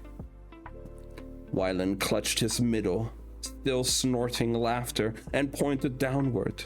Trailing behind them was a banner caught in the tank's treads. Despite the smears of mud and gunpowder burns, Inej could still make out the words, "Stay marked Fjardan, Fjardan might." Damn. Now that is a way to get out of prison. Wow. Okay. What a great first chapter. Holy shit. That's definitely a way to get out of there. Holy shit. All right. Chapter 40. Nina. They emerged from the darkness, soaked, bruised, and gasping in the bright light of the moon. Nina's entire body felt like it had been pummeled. The remnants of the baleen clustered in sticky gobs at the corners of her mouth.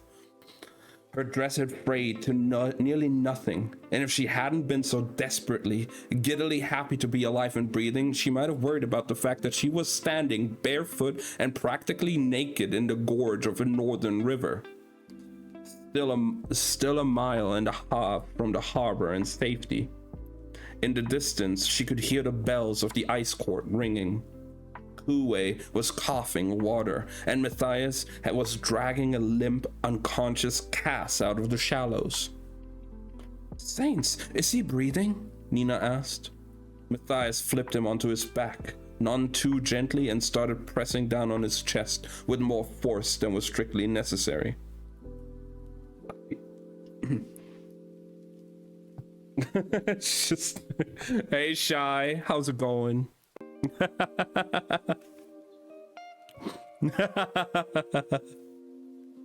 Oh my god. It's him. All right. First time in your stream? Yeah, welcome in. We're just finishing off this book here now, and then we're doing some Genshin. Probably.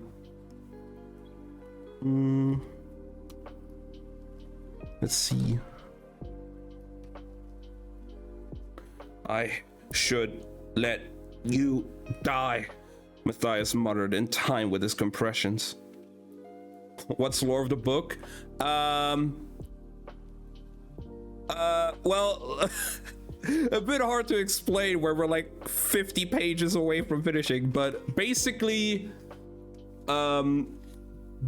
bunch of teenagers really fucked up in like a world with a lot of crime and stuff, are sent on a heist to basically infiltrate one of basically something like Alcatraz, like the most high security prison that exists, to get one man out of there because this guy created a drug that could basically ruin the world.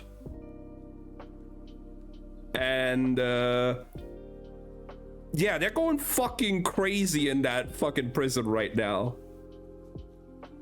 with infiltrating it, being inside, locating the person, and now they're trying to get out. And some of them jump down into like a gorge, into like a streaming river. They're like in a like the main area where they all come from is kind of like based on Amsterdam, like Dutch area, but they're currently in an area that's like very like icy, very cold, like very much inspired by Scandinavian areas. So yeah, some of them are currently in a streaming cold river trying to get out with the mastermind and leader with them currently unconscious. That was the I should let you die. They were trying to like get him back. And the other half of the group are currently inside the fortress in a tank making their way out. And it's just chaos everywhere. All this for a drug. Yeah, so in this world, there's some form of magic. And these people that have the magic are called Grisha. And they have limitations on how much they can do with their magic and their specialization they have in their magic. This drug allows them to basically surpass those limits and do really, really, really crazy shit. Like one of them could full on like manipulate people's bodies and just completely control everything. Or, you know, create weapons out of nothing. And a big side effect of that drug as well is once you've had a dose, your body gets so addicted to it that if you do not keep up a good dosage, you die. And like this drug could, in the wrong hands, which basically should be any kind of hand, could obviously lead to very, very bad situations. So in the Boys series, I've never watched it, so all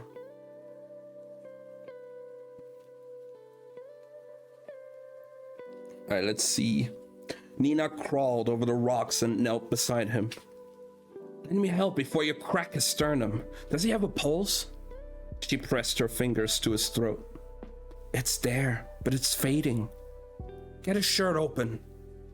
Matthias helped tear the Droskella uniform away. Nina placed one hand on Kaz's pale chest, focusing on his heart and forcing it to contract.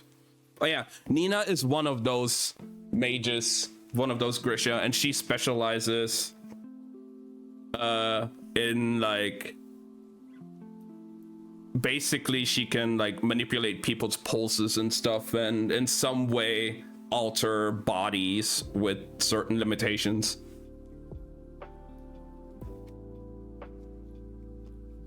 All right.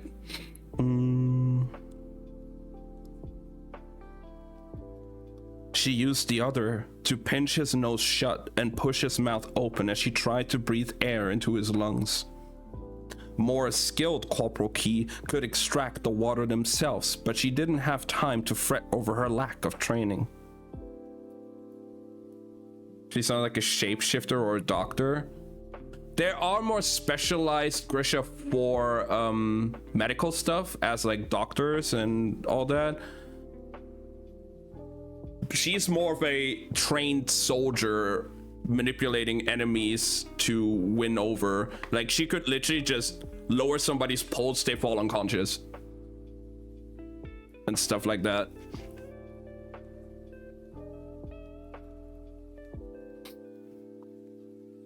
Will he live? Kuwei asked. I don't know.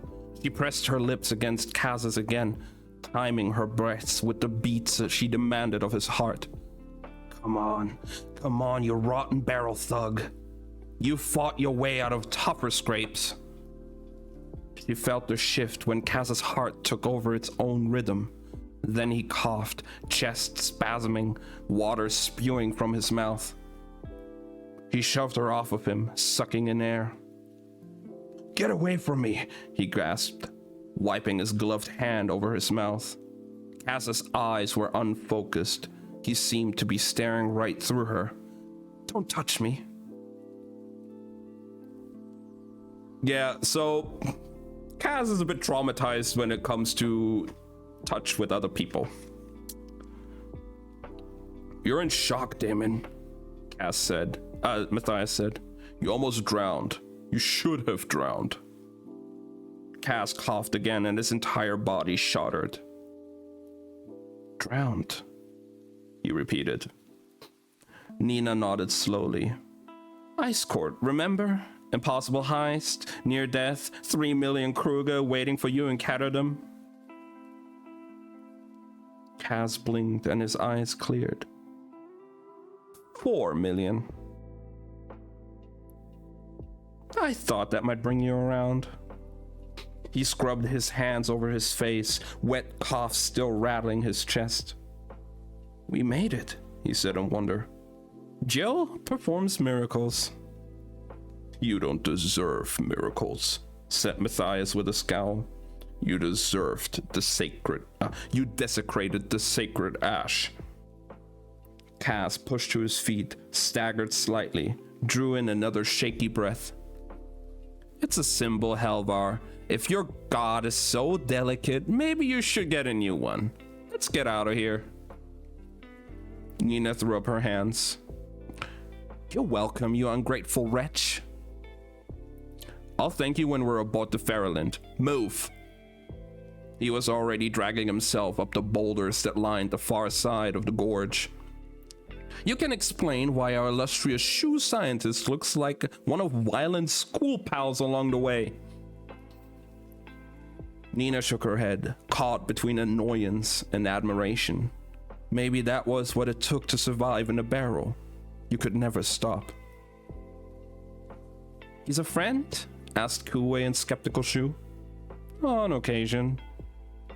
Matthias helped her to her feet, and they all followed after Kaz, making slow progress up the rocky walls of the gorge that would lead them to the other end of the bridge above, and a bit closer to Geoholm. Nina had never been so exhausted, but she couldn't let herself rest. They had the prize. They'd gotten further than any crew. They'd blown up a building in the heart of the ice court, but they'd never make it to the harbor without Inesh and the others. She kept moving. The only other option was to sit down on a boulder and wait for the end. A rumbling began from somewhere in the direction of the ice court.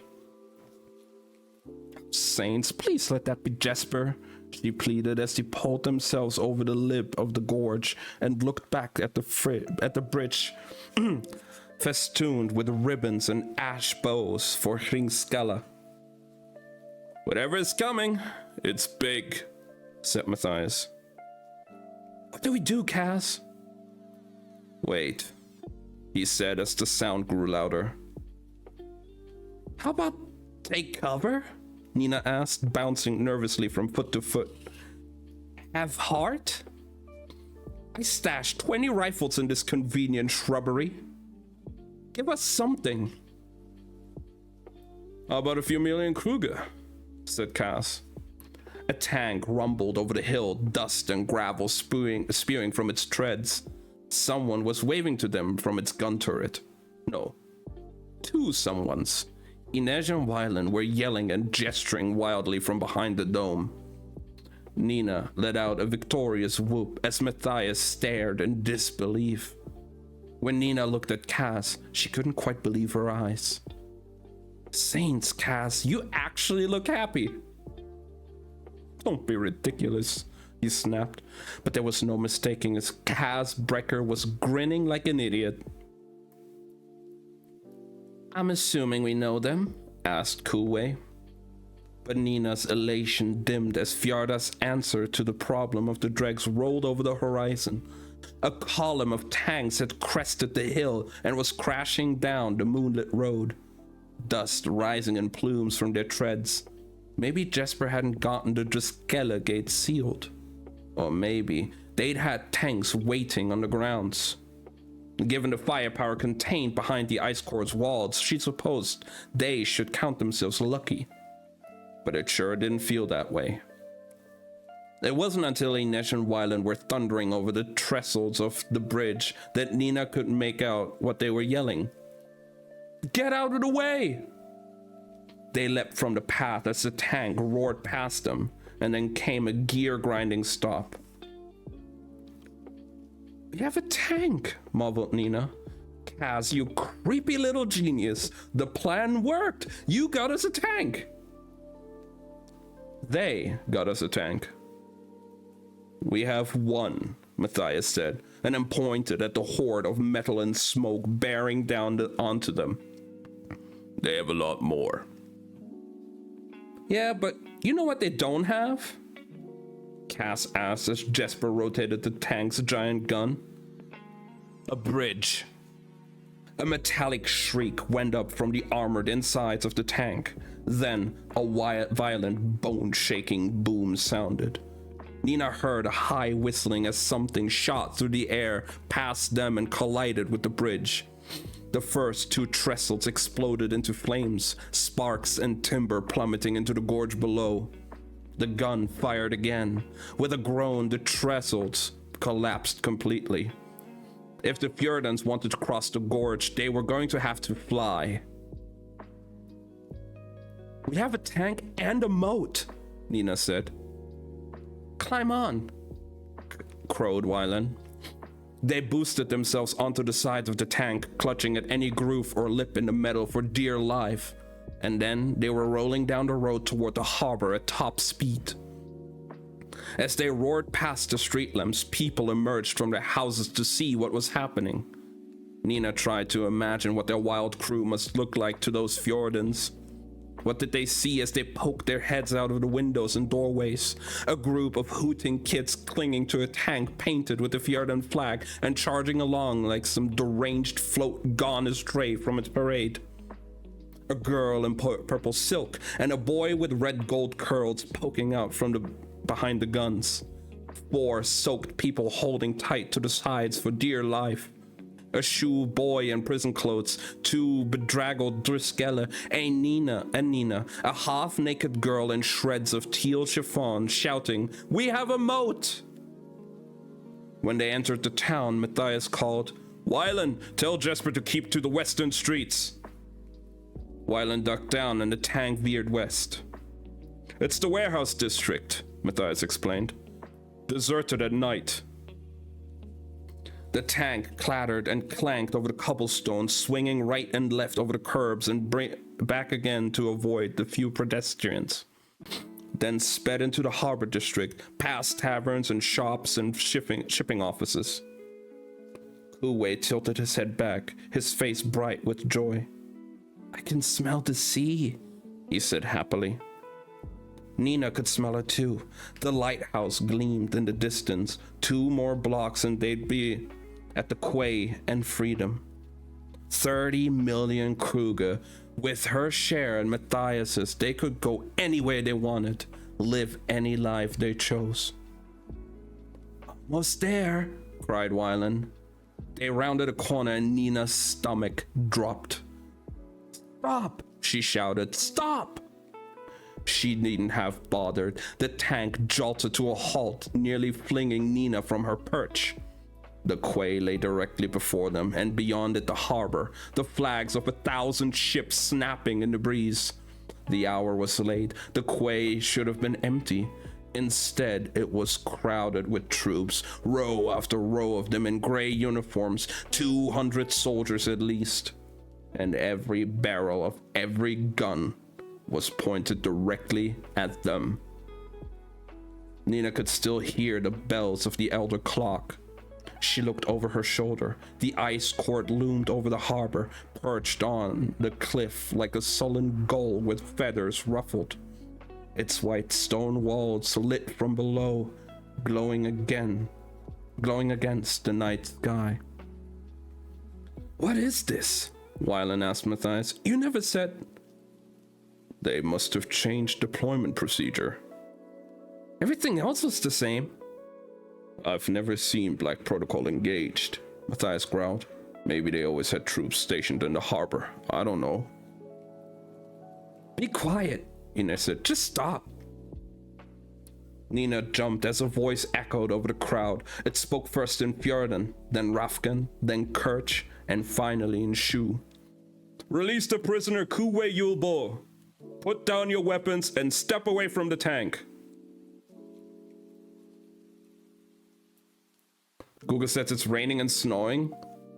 I look outside. No, it's not. I can go. I step outside. Oh no. No! I hope it's not too bad.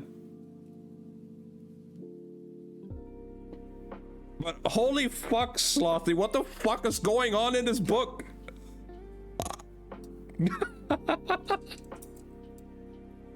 Holy shit. I love it.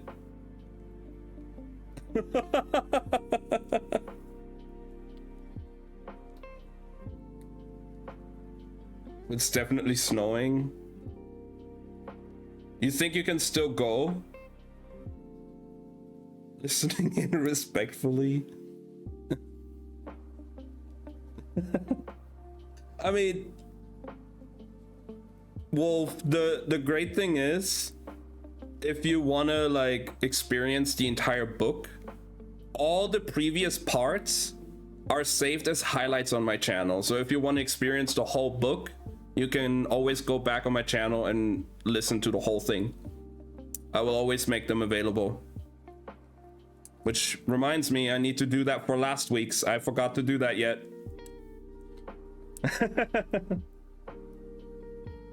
YouTube channel? No, just here on Twitch. In my, just in the video collection. They should all be there. They're all just like named Reading Six of Crows and part 1, part 2, part 3 and all that. Today is part 6 and the final part of the book. We're finishing it off today. And with that, we finished our sixth book already. And that is insane, you guys.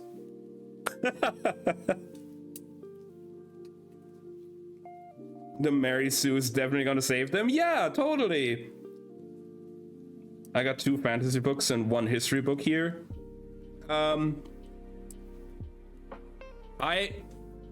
I have a full shelf full of manga, and then up there is all books. But some of them we've read. Some of them are German, so I didn't read them on stream. But yeah. Guy, he can read, right? I'm literally holding a book right now. She.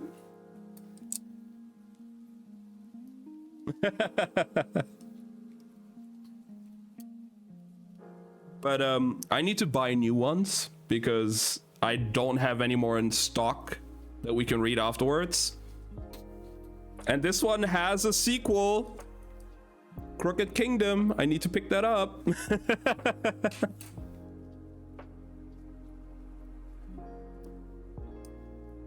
What's your favorite book category? I mean, considering that the 6 books we've covered so far on the streams have all been some form of like fantasy novels, I would say fantasy.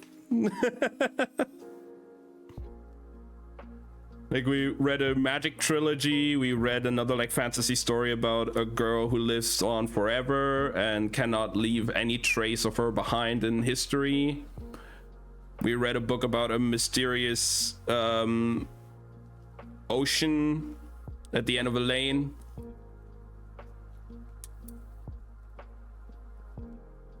That has some like weird magical creatures. He reads so good. I'm trying my best. Fix Degen 1 book at a time. Hey, I always enjoyed reading. I just never really had the time for it as much or the motivation. But, you know, these book streams have been super fucking fun. And it would never have happened if it weren't for you guys demanding it the entire time. Because from the beginning of me streaming, and like the first few people coming in, they've always told me if I read out like any notes in like a story game or something, oh my god, your reading voice is so good, you should read me bedtime stories. And you know, just stuff like that. And here we are, 2 years later after I started streaming, finishing our 6th book in like 9 months now or something. We've been doing this every Sunday for 9 months. And it's been an absolute blast.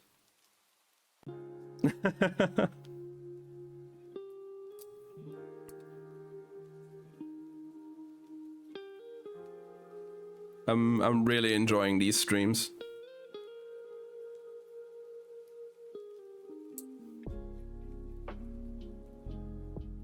And like I'm really starting, because especially now with my new setup, I have like voice monitoring on, like I hear my voice the entire time as well.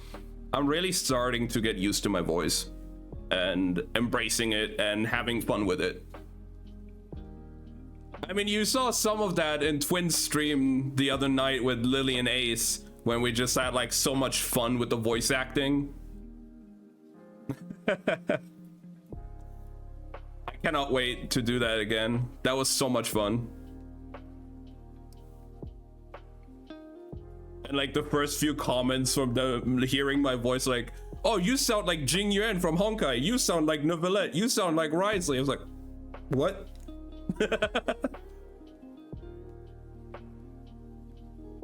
The Wither. That sounds interesting. But yeah, it was definitely interesting being compared to like almost every deep voice male Hoyoverse character, because like I'm flattered, but I don't think I sound like them. I don't know. I really don't think I sound like them, but I'm flattered you guys think so.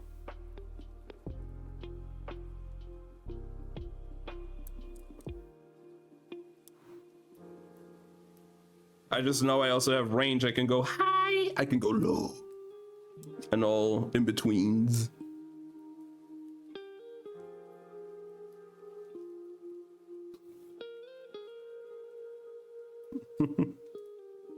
All right, where were we? Okay.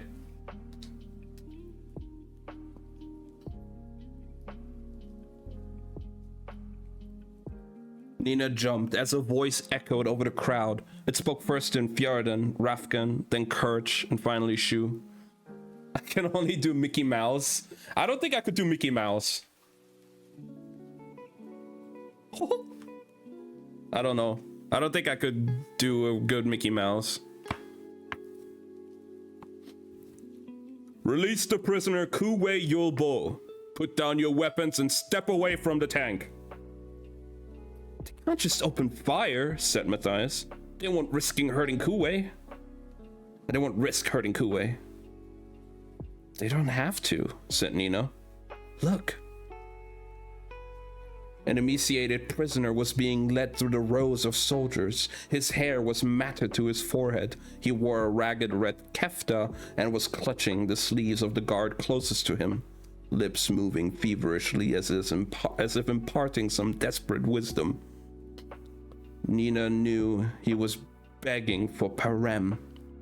Parem is the name of the drug. A heart render, Matthias said grimly. But he's so far away, protested Wylan. Nina shook her head. It won't matter. If they kept him down here, with whatever troops were posted in Lord Yarholm, why not? He was a weapon better than any gun or tank. I can see the Verland, murmured Inesh. She pointed down the docks, just a little way off. It took Nina a moment, but then she picked out the Kirch flag and the cheery Hanstrad Bay pennant flying beneath it.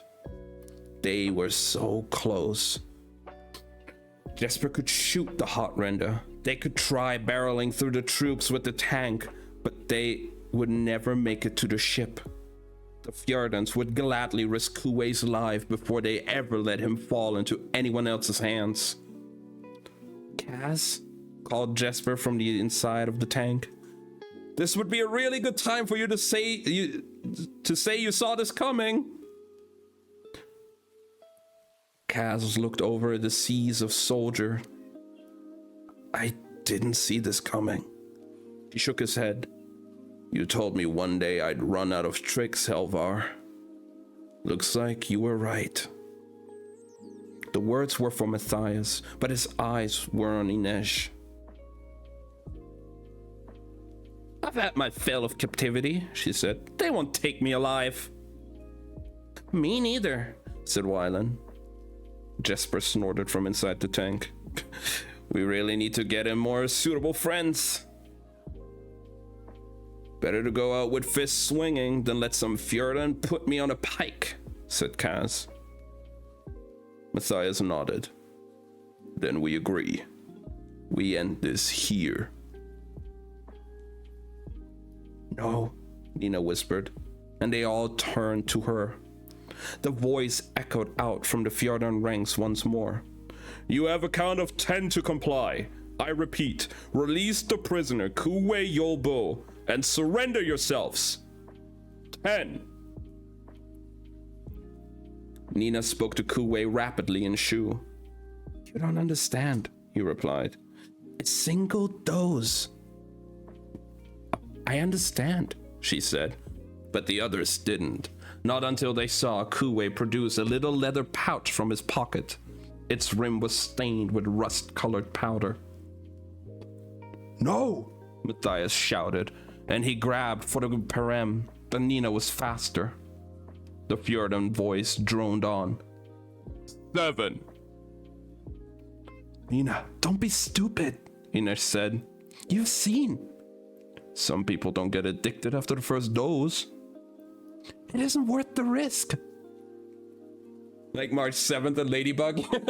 I definitely the Ladybug. I definitely heard that. That was great.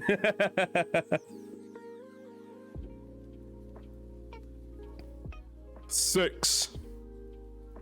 Cass is out of tricks. She plucked open the pouch. But I'm not. Nina, please.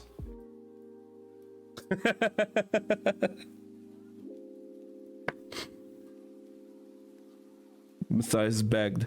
She'd seen the same anguish on his face that day in Elling when he thought she betrayed him. In a way, she was doing the same thing now, abandoning him once more. 5.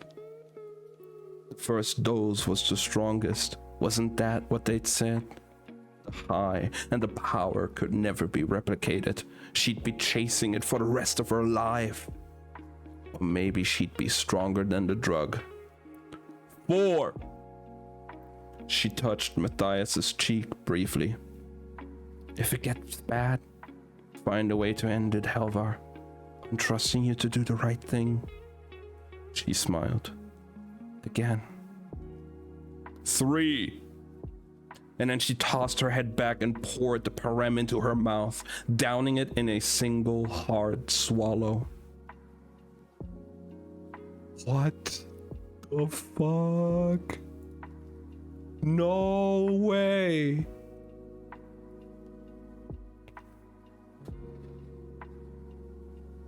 It had the sweet, burnt taste of the Yurda blossoms she knew, but there was another flavor too, one she couldn't quite identify. She stopped thinking. Her blood began to thrum and her heart was suddenly pounding. The world broke up into tiny flashes of light. She could see the true color of Matthias's eyes, pure blue beneath the flecks of gray and brown she'd put there.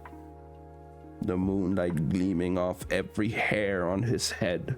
She saw the sweat on Kaz's brow, the nearly invisible pinpricks of the tattoo on his forearm. She looked out over the lines of Fjordan soldiers. She could hear their hearts beating. She could see their neurons firing, feel their impulses forming. Everything made sense. Their bodies were a map of cells, 1,000 equations solved by the second, by the millisecond. And she knew only answers. Nina, Matthias whispered. Move, Nina said, and she saw her voice in the air. She sensed the heart render in the crowd, the movement of his throat as he swallowed his dose. He would be the first.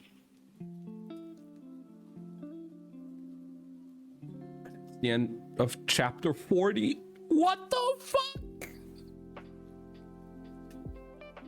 Okay, I felt like at some point either Nina or Jesper had to take the drug. But what the fuck? Holy shit. The way they described it as well, it was so good.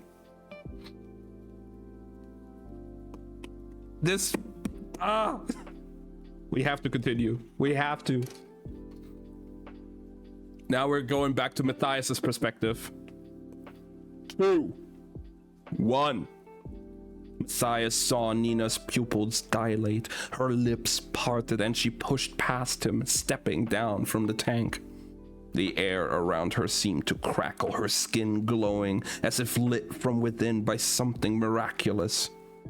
As if she tapped a vein of gel directly, and now the god's power flowed through her. She went for the heart render immediately. Nina flicked her wrist and his eyes exploded in his head. He crumpled without a sound. "Be free," she said. What the fuck? What the fuck? The book can be quite graphic sometimes. We've had scenes before where, you know, he would, where somebody would rip an eye out of someone and shit like that. Or, you know, corpses and stuff being stabbed on pikes on display, and using a dead body as a raft to get over an icy river. But like, shit. Yep.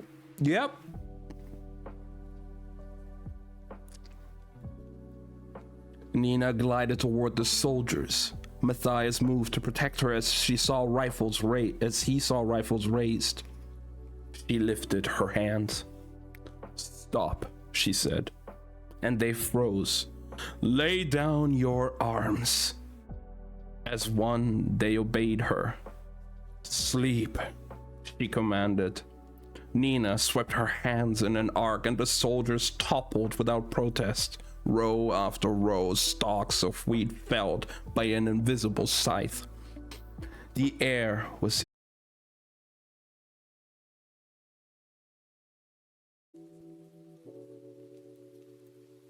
okay.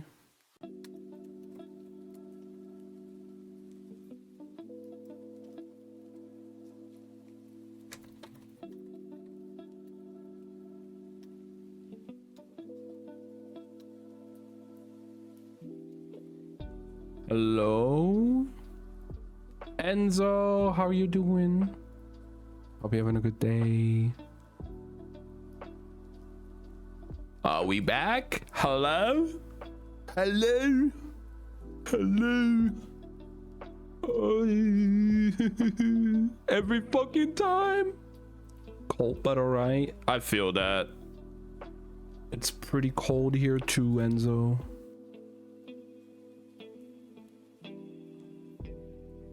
I'm doing all right too. Also just a bit cold. And going all what the fuck right now because the book is fucking insane. What happened? Oh, well, for some reason my internet has been really shitty recently, where like sometimes my stream will just disconnect for a moment. And then it'll lag a little bit until it like stabilizes again. It's been like that for a while now, and I really hope we can soon like upgrade this fucking horrible internet. But for now, we have to live with it. It's about -5. It's about -2 here. So yeah, we'll be having some drop frames for like a few minutes, but we should be back to normal very soon, and then we can continue with the book. What was the last thing you guys heard, so I know where to start up again? Because I did not pay attention to when exactly it started dropping.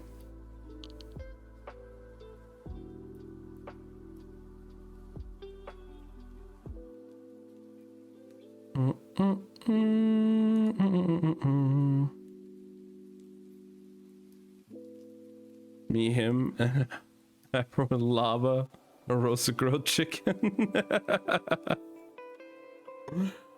Damn.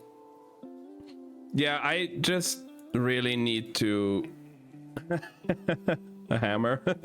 I just because the thing is, I'm still living with my parents, and obviously they spend the money on the internet and stuff, and we haven't upgraded our internet in over 10 years. But for them, they're like, oh, it's working, we don't have problems, we don't need to upgrade, everything is fine. Meanwhile, like, I'm over here fucking struggling and shit, but they don't want to upgrade because it's working for them. So I'm also trying to get a job, make some money, so maybe I can pay for the internet and upgrade it, or at least like contribute so we can get better one. Even though we can get like triple, even quadruple the speeds for around the same amount of money. But yeah, like, I have such slow fucking internet compared to like modern standards. I use the internet a lot, not as much as I do.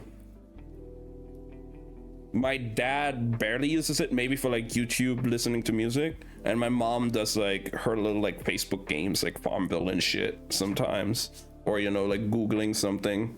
But like, I'm playing online games, I'm doing streaming and all that, like that uses up that. I'm the one using the internet the most, but since it's not affecting them, they don't want to upgrade. They're like, oh, it's fine for us, we don't need to upgrade.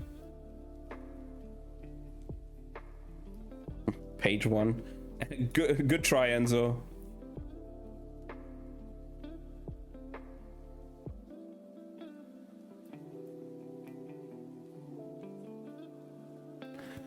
All right.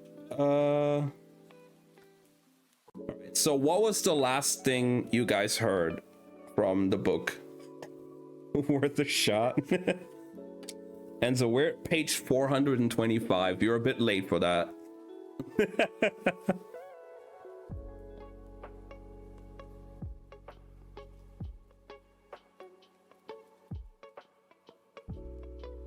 I don't know, I was multitasking.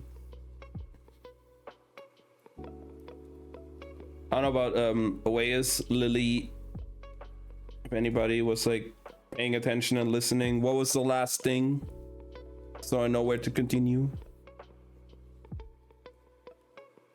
Someone taking the drug. Yeah, we have Nina taking the drug. All right, you know what? We'll just start over with this chapter. We're just gonna start over with this chapter now. Okay. 2, 1. Matthias saw Nina's pupils dilate, her lips parted, and she pushed past him, stepping down from the tank. The air around her seemed to crackle, her skin glowing as if lit from within by something miraculous. As if she tapped a vein of gel directly, and now the god's power flowed through her. She went for the hot render immediately. Nina flicked her wrist, and his eyes exploded in his head, and he crumpled without a sound. Multitasking for a moment. No worries, Angel, no worries. Absolutely. You're totally fine. Be free, she said. Actually reading for once, yeah. Nina glided toward the soldiers. Matthias moved to protect her as he saw rifles raised, and she lifted her hands. Stop, she said. They froze. Lay down your arms. As one, they obeyed her. Sleep, she commanded. Nina swept her hands in an arc, and the soldiers toppled without protest, row after row, stalks of wheat felled by an invisible scythe. The air was eerily still. Slowly, Wylan and Inesh climbed down from the tank. Jesper and the rest followed, and they stood in stunned silence, all language dissolved by what they've witnessed, gazing out at the field of fallen bodies. It had happened so quickly. There was no way to reach the harbor unless they walked over the soldiers. Without a word, they began to pick their way through, the hush broken only by the faraway bells of the elder clock. Matthias laid his hand on Nina's arms, and she released a little sigh, letting him lead her. Beyond the quay, the docks were deserted. As the others headed toward the Fairland, Matthias and Nina trailed behind. Matthias could see Roddy clinging to the mast, jaw slack with fear. Specht was waiting to unmoor the ship, and the look on his face was equally terrified. Matthias! He turned. A group of Driskellas stood on the quay, their uniforms soaked, their blood.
Because she's still under the influence of the drug, absolutely cranking her powers up to like 9,000.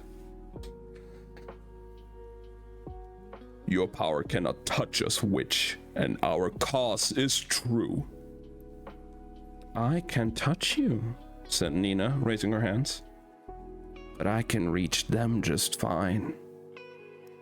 Behind the Driskella, the Fjordan soldiers Nina had put to sleep rose, their faces blank. One tore the whip from Brum's hand. The others snatched the hoods and masks from the startled Druskella's faces, rendering them vulnerable. Nina flexed her fingers and the Druskella dropped their rifles, hands going to the heads, screaming in pain. For my country, she said, for my people, for every child you put to the pyre, reap what you've sown, Jarl Brum. She really did just go arise. Matthias watched the Druskella twitch and convulse, blood trickling from their eyes and ears as the other Fjordan soldiers looked on impassively. Their screams were a chorus. Klaas, who had drunk too much, with him in Afbala, Geert, who trained his wolf to eat from his hand. They were monsters, he knew it, but boys as well. Boys like him, taught to hate, to fear. Nina, he said, hands still pressed over the smooth skin on his chest where a bullet wound should be. Nina, please! You know they would not offer you mercy, Matthias. I know, but let them live in shame instead. She hesitated. Nina, you taught me to be something better. They could be taught too. Nina shifted her gaze to his. Her eyes were ferocious, the deep green of forests, the pupils dark wells. The air around her seemed to shimmer with power, as if she was alight with some secret flame.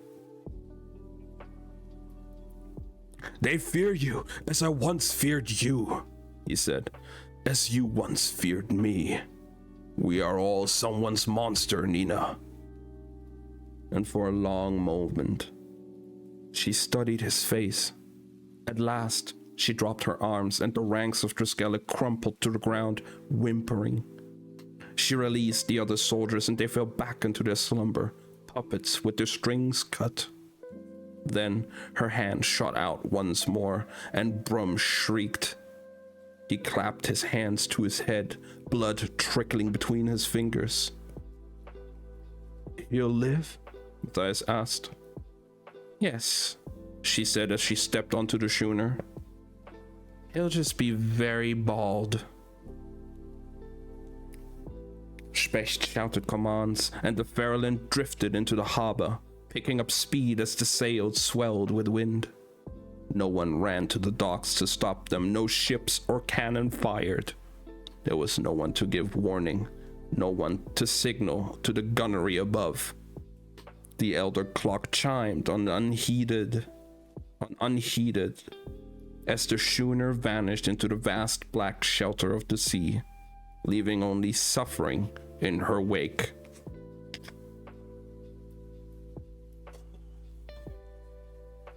And that's the end of chapter 41. Holy shit.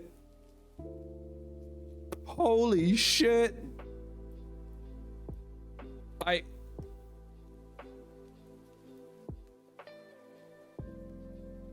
Long before Blade and Sorcery, words could save a soul. What the fuck was that? Like, huh? If I were Nina, I would have fucking killed them. Cause Jarl Brum was the Druskella, which are like kind of like soldiers in those lands, they hunt those Grisha. For them, those like magic wielding humans, the Grisha, are monsters, less than human. They want to eradicate them, basically. And Nina was once captured by Jarl Brum. And Matthias was one of Jarl Brum's subordinates. But he kind of, you know, started having a thing for her. I probably would have just fucking killed him for doing all these horrible things to my people. Holy fuck. That was insane. I do hope though that since they did say not every time the first dose will make you addicted, that Nina will actually be fine. I sense romance between them. Yeah, there have been like some scenes very much like Matthias really just like falling for her, and they do kind of, you know, it's a bit of a back and forth, but you know, secretly they do like each other.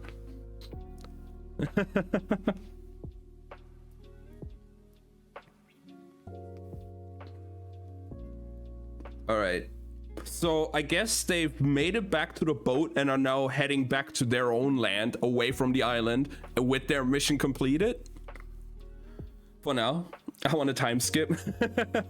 Well, I'm curious what the second book will be. Because, I mean, it's not done yet. They'd been blessed with a strong wind. Inej felt it ripple through her hair and couldn't help but think of the storm to come. As soon as they were on deck, Matthias had turned to Kuwei. How long does she have? Kuwei had some Kerch, but Nina had to translate in places. She did it distractedly, her glittering eyes roving over everyone and everything. The high will last 1 hour, maybe 2. It depends on how long it takes her body to process a dose of that size. Why can't you just purge it from your body like the bullets? Matthias asked Nina desperately. It doesn't work, said Kuwei. Even if she could overcome the craving for long enough to start purging it from her body, she'll lose the ability to pull the parem from her system before it's all gone. You'd need another Corporal Nick using parem to accomplish it. What will it do to her? Asked Wyland. You've seen for yourself, Matthias replied bitterly. We know what's going to happen. Cass crossed his arms. How will it start?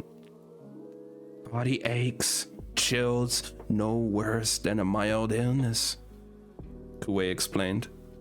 Then a kind of hypersensitivity, followed by tremors and the craving. Do you have more of the parem? Asked Matthias. Yes. Enough to get her back to Caradum? I won't take more, Nina protested. I have enough to keep you comfortable, Kuwei said. But if you take a second dose, there's no hope at all. He looked at Matthias. This is her one chance. It's possible her body will purge enough of it naturally that addiction won't set in. I have this feeling someone else will come for them. I feel like probably something still needs to happen. I feel like there's still something going to happen. She's fine. Give her all the doses, right? Totally, Slothy. Just pump her full of drugs. She'll be fine.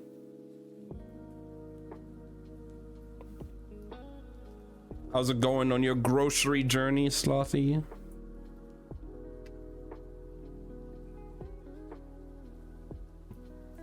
Also, holy fuck. I've been telling you that Mary Sue is gonna come for them.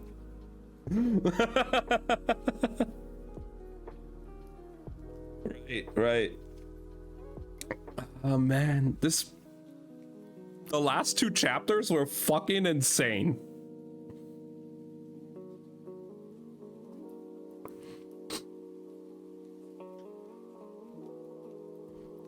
It's possible her body will purge enough of it naturally that addiction won't set in. And if it does? Kuwei held out his hands. Part shrug, part apology. Did the tank leave an impression? The tank was fucking insane. The fact that it worked and they blew up the bridge. Holy shit. Waiting for the train back. Nice. Did you get everything you wanted?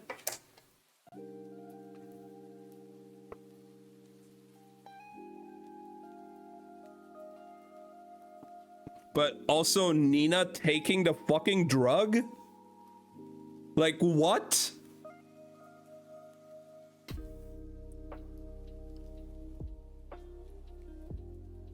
I lost my 50-50 all sold out. Oh, I'm so sorry.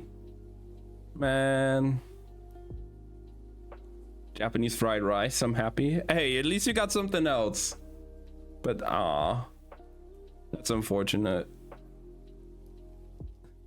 Yeah, that was insane. To be fair though, if I were Nina, I would have killed Jarlbrum. I would not have kept him alive afterwards. I would have murdered him.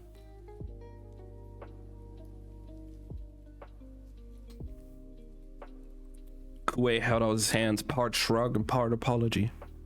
Without a ready supply of the drug, she'll go mad.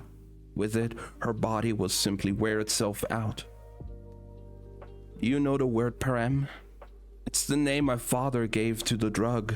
It means without pity. When Nina finished translating, there was a long pause. In my version of the book, Nina kills him. I'll white out the part where he lives. I like that version more. I don't want to hear anymore, she said. None of it would change what's coming. She drifted away toward the prow, and Matthias watched her go. The water hears and understands, he murmured beneath his breath. Ines sought out Roddy and got him to dig up the wool coats she and Nina had left behind in favor of their cold weather gear when they'd landed on the northern shore. She found Nina near the prow, gazing out at the sea.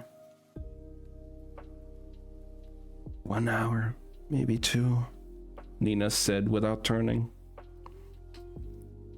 Ines halted in shock. You heard me approach? No one heard the wraith, especially over the sound of wind and sea. Don't worry. It wasn't those silent feet that gave you away. I can hear your pulse, your breathing. And you knew it was me? Every heart sounds different. I never realized that before. Ines joined her at the rail and handed over Nina's coat. The Grisha put it on, though the cold didn't seem to be bothering her. Above them, the stars shone bright between silver-seeded drifts of cloud. Ines was ready for dawn, ready for the long night to be over, and the journey too. She was surprised to find she was eager to see Catterdam again.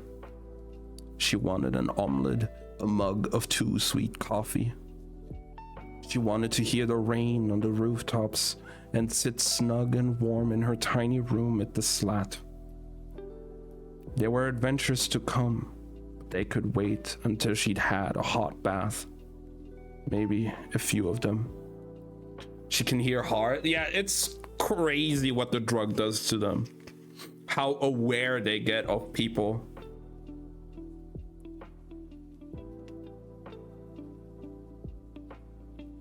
Nina buried her face in her coat's woolen collar and said, I wish you could see what I could do. I can hear everybody on the ship, the blood rushing through their veins. I can hear the change in Cass's breathing when he looks at you. You can? It catches every time, like he's never seen you before. And what about Matthias? Ines asked, eager to change the subject. Nina raised a brow, unfooled. Matthias is afraid for me, but his heart thumps a steady rhythm no matter what he's feeling. So fjord and so orderly. I didn't think you'd let those men live back at the harbor. I'm not sure it was the right thing to do. Become one more Grisha horror story for them to tell their children.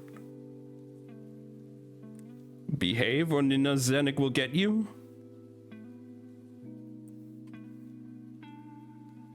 Testing it for science. Oh my god. Don't get too addicted, I guess. Behave, or Nina Zenig will get you. And Nina considered. Well, I do like the sound of that. Inej leaned back on the railing and peered at Nina. I want to smell sounds and hear sights. You look radiant. It won't last. It never does. And then Inej's smile faltered. Are you afraid? Terrified? Well, I'll be here for you. Nina took a wobbly breath and nodded. Inej had made countless alliances in Caterham, but few friends. She rested her head against Nina's shoulder. If I were a Zuli seer, she said, I could look into the future and tell you it will be all right. Or that I'm going to die in agony. Nina pressed her cheek against the top of Inej's head. Tell me something good anyway. It will be all right, Inej said. You'll survive this. And then you're going to be very, very rich. You'll sing sea shanties and drinking songs nightly in an East Stave cabaret, and you'll bribe everyone to give you standing ovations after every song. Nina laughed softly. Let's buy the menagerie. Inej grinned, thinking of the future in her little ship. Let's buy it and burn it down. They watched the waves for a while. Ready? Nina said. Inej was glad she hadn't had to ask. She pushed up her sleeve, baring the peacock feather and mottled skin beneath it. It took the barest second, the softest brush of Nina's fingertips. The itch was acute, but passed quickly. When the prickling faded, the skin of Inej's forearm was perfect, almost too smooth and flawless, like it was the one new part of her. Inej touched the soft skin. Just like that, it was done. If only every wound could be banished so easily.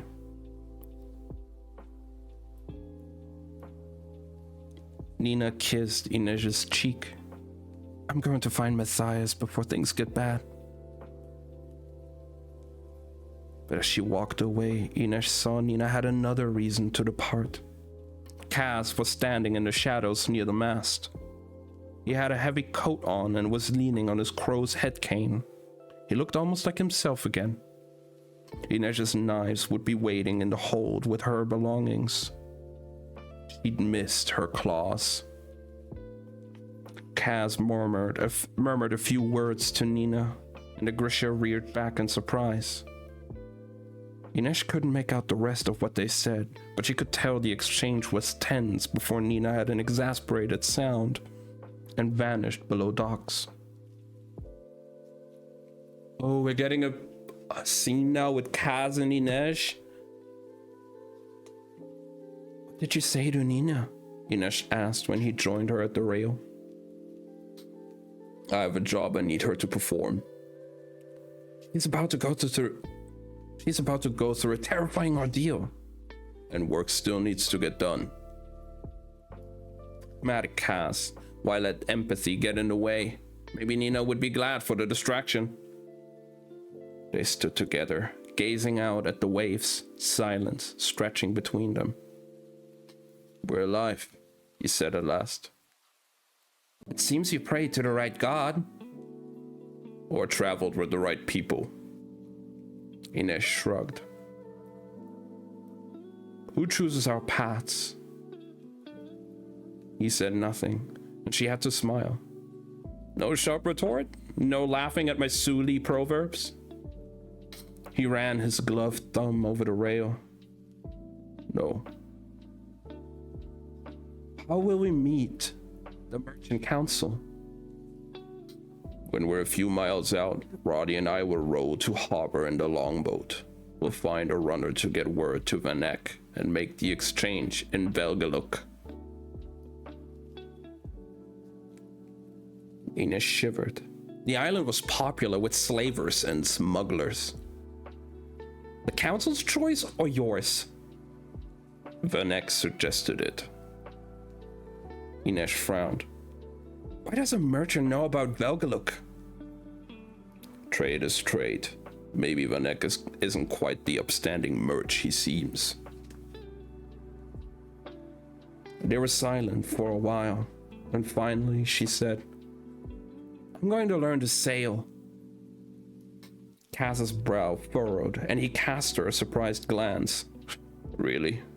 Why? I want to use my money to hire a crew and outfit a ship. Saying the words wrapped her breath up in an anxious spool. Her dreams still felt fragile. She didn't want to care what Kaz thought, but she did. I'm going to hunt slavers. Purpose, he said thoughtfully. You know you can't stop them all. If I don't try, I won't stop any. Then I almost pity the slavers. Kaz said, they have no idea what's coming for them. A pleased flush warmed her cheeks, but hadn't Kaz always believed she was dangerous? Ines balanced her elbows on the railing and rested her chin in her palms. I'll go home first, though. To Ravka? She nodded. To find your family? Yes.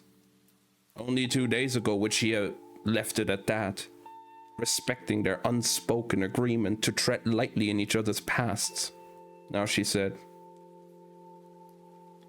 Was there no one but your brother, Kaz? Where are your mother and father? Barrel boys don't have parents. We're born in the harbor and crawl out of the canals. Ines shook her head. She watched the sea shift and sigh, each wave a breath. She could just make out the horizon, the barest difference between black sky and blacker sea. She thought of her parents. She'd been away from them for nearly 3 years. How could they have changed? Could she be their daughter again? Maybe not right away, but she wanted to sit with her father on the steps of the wagon, eating fruit from the trees. She wanted to see her mother dust chalk from her hands before she prepared the evening meal. She wanted tall southern grasses and the vast sky above, the Sikorosi mountains. Something she needed was waiting for her there. But what did Kaz need? You're about to be rich, Kaz. What will you do when there's no blood to shed or vengeance to take? There's always more. More money, more mayhem, more scores to settle. Was there never another dream? He said nothing. What had carved all the hope from his heart? She might never know. Ines turned to go, and Kaz seized her hand, keeping it on the railing. He didn't look at her. Stay, he said, his voice rough stone. Stay in Caradum. Stay with me. She looked down at his gloved hand clutching hers. Everything in her wanted to say yes, but she would not settle for so little, not after all she'd been through. What would be the point? He took a breath. I want you to stay. I want you to. I want you. Oh shit! You want me? She turned the words over. Gently, she squeezed his hand. And how will you have me, Kaz? He looked at her then, eyes fierce, mouth set. It was the face he wore when he was fighting. How will you have me? She repeated. Fully clothed, gloves on, your head turned away so your lips can never touch. He released her hand, his shoulders bouncing, a bunching, his gaze angry and ashamed as he turned his face to the sea. Maybe it was because his back was to her that she could finally speak the words. I will have you without armor, Casbreaker, or I will not have you at all. Speak, she begged silently. Give me a reason to stay. For all his selfishness and cruelty, Cas was still the boy who had saved her. She wanted to believe he was worth saving too. The sails creaked, the clouds parted for the moon, then gathered back around her. Inej left Cas with the wind howling and the dawn still a long while away. And that's the end of the chapter 42. What? I mean, I knew Cas had a thing for Inej as well. But damn, just straight up confessing like that? Yo, that was unexpected. Holy shit. Also, I like though that Inej is holding her ground and is not just giving in.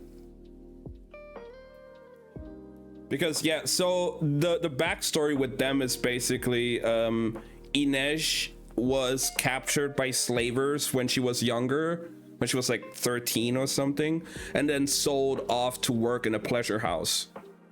And then Cas, with the leader of his gang, decided to buy her free. And so she started helping him out with his ventures and his gang and stuff.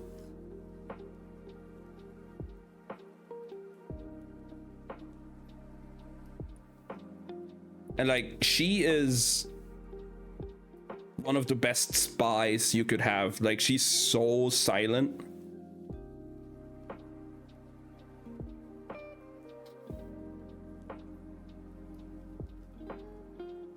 Buying a slave girl, meet cute. Yay, we do not condone these though. Absolutely not. But I just did not expect Cas to just straight up say like, yo, I want you to stay with me. I want you. Holy shit. Yep, Angel, all of the protagonists in this book, except Matthias, are under 18. Inej is like 16 maybe, right now. Matthias is 18, everybody else is younger. Even Nina that took the drug.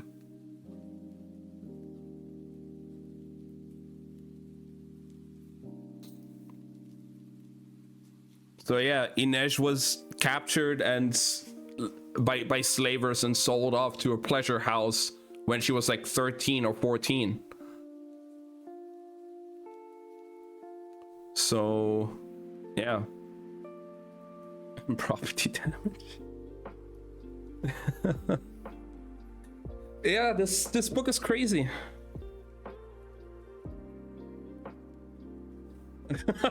Oh my god.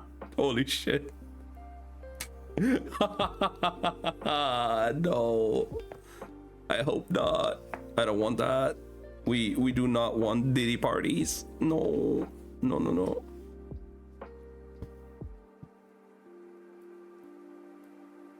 No. All right, we have like 30 more pages to go and we're back on Nina's perspective. Oh, it's only 2 pages. Okay, I guess we're gonna have like a bit of Nina and Matthias time. Who knows? It could be interesting.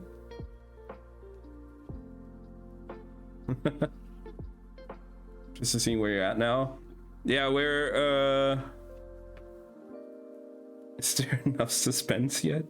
I mean, it seems pretty calm right now, you know? Nobody's following them. They're on their ship way back to Caterham. I mean, sure, there's still the whole tension about, is Nina gonna be okay after the drug subsides? But like, it's a bit calm right now. But there's still like a few pages left. Who knows what the fuck will still happen?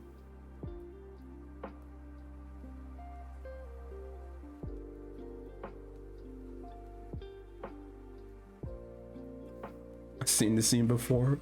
They're gonna get jumped. I hope not.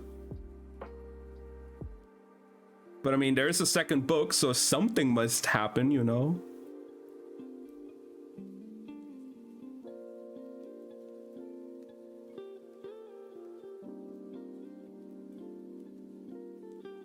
All right. Let's do the short Nina chapter real quick. The aches set in after dawn. An hour later, it felt as if her bones were trying to push through the places where her joints met. That immediately. She lay on the same table where she'd healed Inesh's knife wound. Her senses were still sharp enough that she could smell the coppery scent of the Suli girl's blood beneath the cleaner Roddy had used to remove it from the wood. It smelled like Inesh. Matthias sat beside her. He tried to take her hand, but the pain was too great. The chaffe of his skin on hers made her flesh feel raw. Everything looked wrong. Everything felt wrong. All she could think of was the sweet, burnt taste of the parem. Her throat itched, her skin felt like an enemy. When the tremors began, she begged him to leave. I don't want you to see me like this, she said, trying to roll on her side. He brushed the damp hair from her brow. How bad is it? Bad, but she knew it would get worse. Do you want to try the Yurda? Kuwei had suggested that small doses of regular Yurda might help Nina get through the day. She shook her head. I want... Saints, why is it so hot in here? Then, despite the pain, she tried to sit up. Don't give me another dose. Whatever I say, Matthias, no matter how much I beg, I don't want to be like Nestor. I like those Grisha in the cells. Nina, Kuwei said the withdrawal could kill you. I won't let you die. Kuwei, back at the treasury, Matthias had said, he's one of us. She liked that word. Us. A word without divisions or borders. It seemed full of hope. She flopped back down and her whole body rebelled. Her clothes were crushed glass. I would have killed every one of the Driskelle. We all carry our sins, Nina. I need you to live so I can atone for mine. You can do that without me, you know. He buried his head in his hands. I don't want to.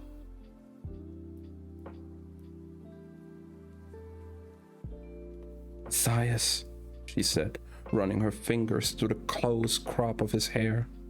It hurt. The world hurt. Touching him hurt, but she still did it. She might not ever get to again. I'm not sorry. He took her hand and kissed her knuckles gently. She winced, but when he tried to pull away, she clutched him tighter. Stay, she panted. Tears leaked from her eyes. Stay till the end. And after, he said, and always. I want to feel safe again. I want to go home to Ravka. Then I'll take you there. will set fire to raisins or whatever you heathens do for fun. Zealot, she said weakly. Witch. Barbarian.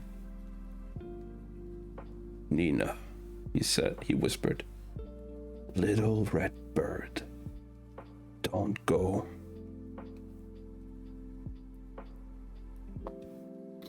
And that's end of chapter 43. Ah, what the fuck?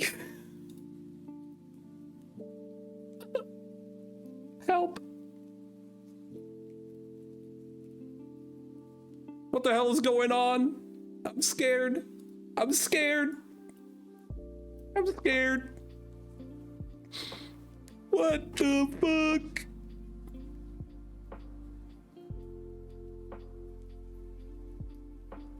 All right, now we're going to Jesper's perspective. Okay. As the schooner sped south, it was as if the whole crew was sitting vigil.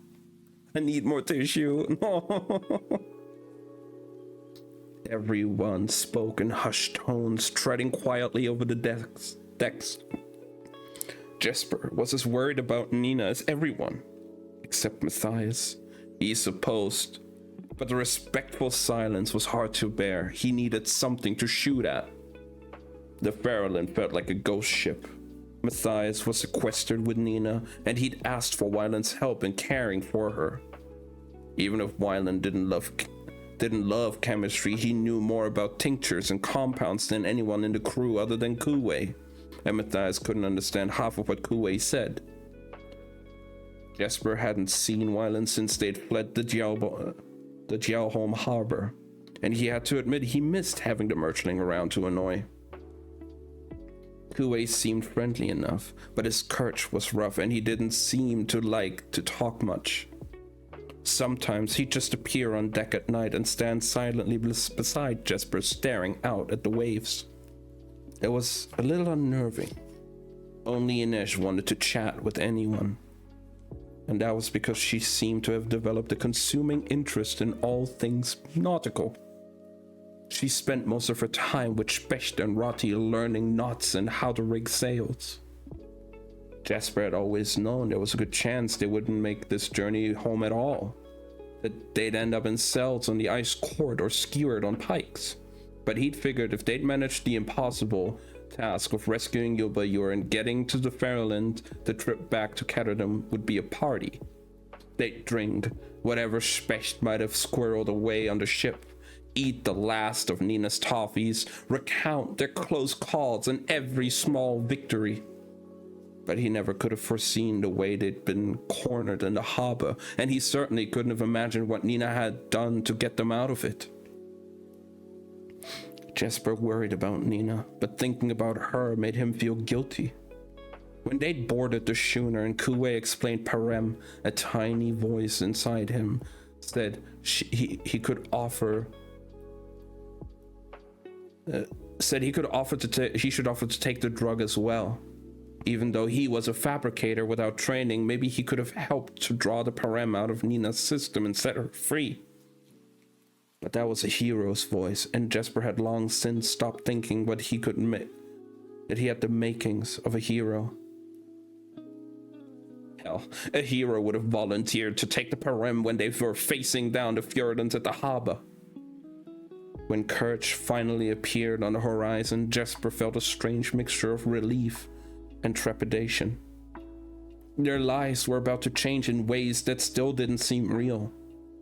They dropped anchor, and when nightfall came, Jesper asked Kaz if he could join him and Roddy on the longboat they were rowing to Fifth Harbor.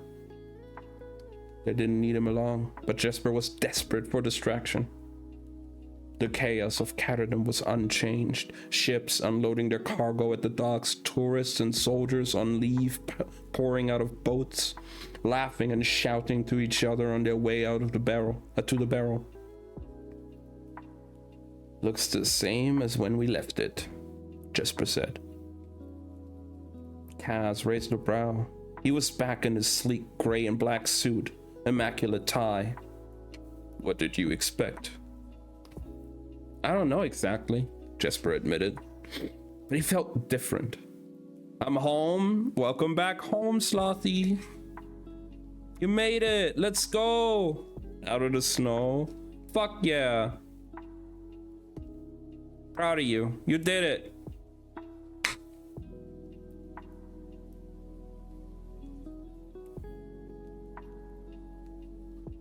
He felt different, even with the familiar weight of his pearl-handled revolvers at his hips and a rifle on his back. He kept thinking of the Tidemaker woman screaming in the Druscilla courtyard, her face speckled black. He looked down at his hands. Did he want to be a fabricator? To live as one? He couldn't help what he was. But did he want to cultivate his power or keep hiding it? Kaz left Roddy and Jesper at the dock while he went to find a runner to take a message to Van Eck. Jesper wanted to go with him, but Kaz told him to stay put. Annoyed, Jesper took the chance to stretch his legs, aware of Roddy observing him. He had the distant sense that Kaz had told Roddy to keep him under watch. Did Kaz think he was going to bolt straight to the nearest gambling hall? He looked up at the cloudy sky. Why not admit it? He was tempted. He was itching for a hand of cards. Maybe he really should get out of Caterham. Once he had his money and his debts were paid, he could go anywhere in the world, even Ravka. Hopefully Nina would recover. And when she was back to herself, Jesper could sit down with her and figure it out. No commitments right away, but he could at least visit, couldn't he? A half hour later, Kaz returned with a message confirming the representatives from the Merchant Council would meet them in Velgaluk at dawn the following day. Look at that! Look at that, Kaz said, holding the paper out for Jesper to read. Beneath the details of the meet, it said, "Congratulations, your country thanks you." The words left a funny feeling in Jesper's chest, but he laughed and said, "As long as my country pays cash, does the council know the scientist is dead?" I put it all in my note to Van Eck, Kaz said. I told him Boyo is dead, but his son is alive and was working on Yutaparem for the Fjordans. Did he haggle? Not in the note. He expressed his deep concern, but didn't mention anything about price. We did our job. We'll see if he tries to bargain us down when we get to Velgaluk. As they rode back from to the Ferryland, Jesper asked, "Will Wyland come with us to meet Van Eck?" "No," Kaz said, fingers drumming on the crow's head of his cane. "Matthias will be with us, and someone has to stay with Nina. Besides, if we need to use Wyland to twist his father's arm, it's better we not show our hand too early." It made sense, and whatever discord existed between Wyland and his father, Jesper doubted Wyland wanted to hash it out in front of the dregs and Matthias. He spent a restless night tossing in his hammock and woke to a muggy gray dawn. There was no wind, and the sea looked flat and glassy as a mill pond. "A stubborn sky," murmured Inish, squinting out toward Velgaluk. She was right. There was no clouds on the horizon, but the air felt dense with moisture, as if a storm was simply refusing to form. Why do I feel like the Merchant Council is gonna betray them and trying to kill them? And that's gonna be like the cliffhanger into the next book.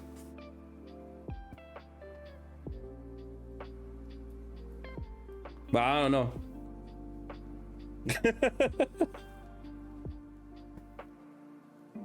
We'll see. Jesper scanned the empty deck. He'd assumed Wyland would come up to see them off, but Nina couldn't be left on her own. "How is she?" asked Matthias. "Weak," said the Fjordan. He asked Matthias. "Weak," said the Fjordan. "She's been unable to sleep, but we got her to take some broth, and she seems to be keeping it down." Jesper knew he was being selfish and stupid, but some petty part of him wondered if Wyland had deliberately kept away from him on the journey back. "I told you there's no cliffhanger, you don't listen." Sorry. You right. Just gonna end well now. They're gonna get their money and then they're all off on their own. And then the second book is just a happy journey with all out of like all of their perspectives and, you know, just what they've been up to with the monies and how well their life's been going. You're right. I forgot.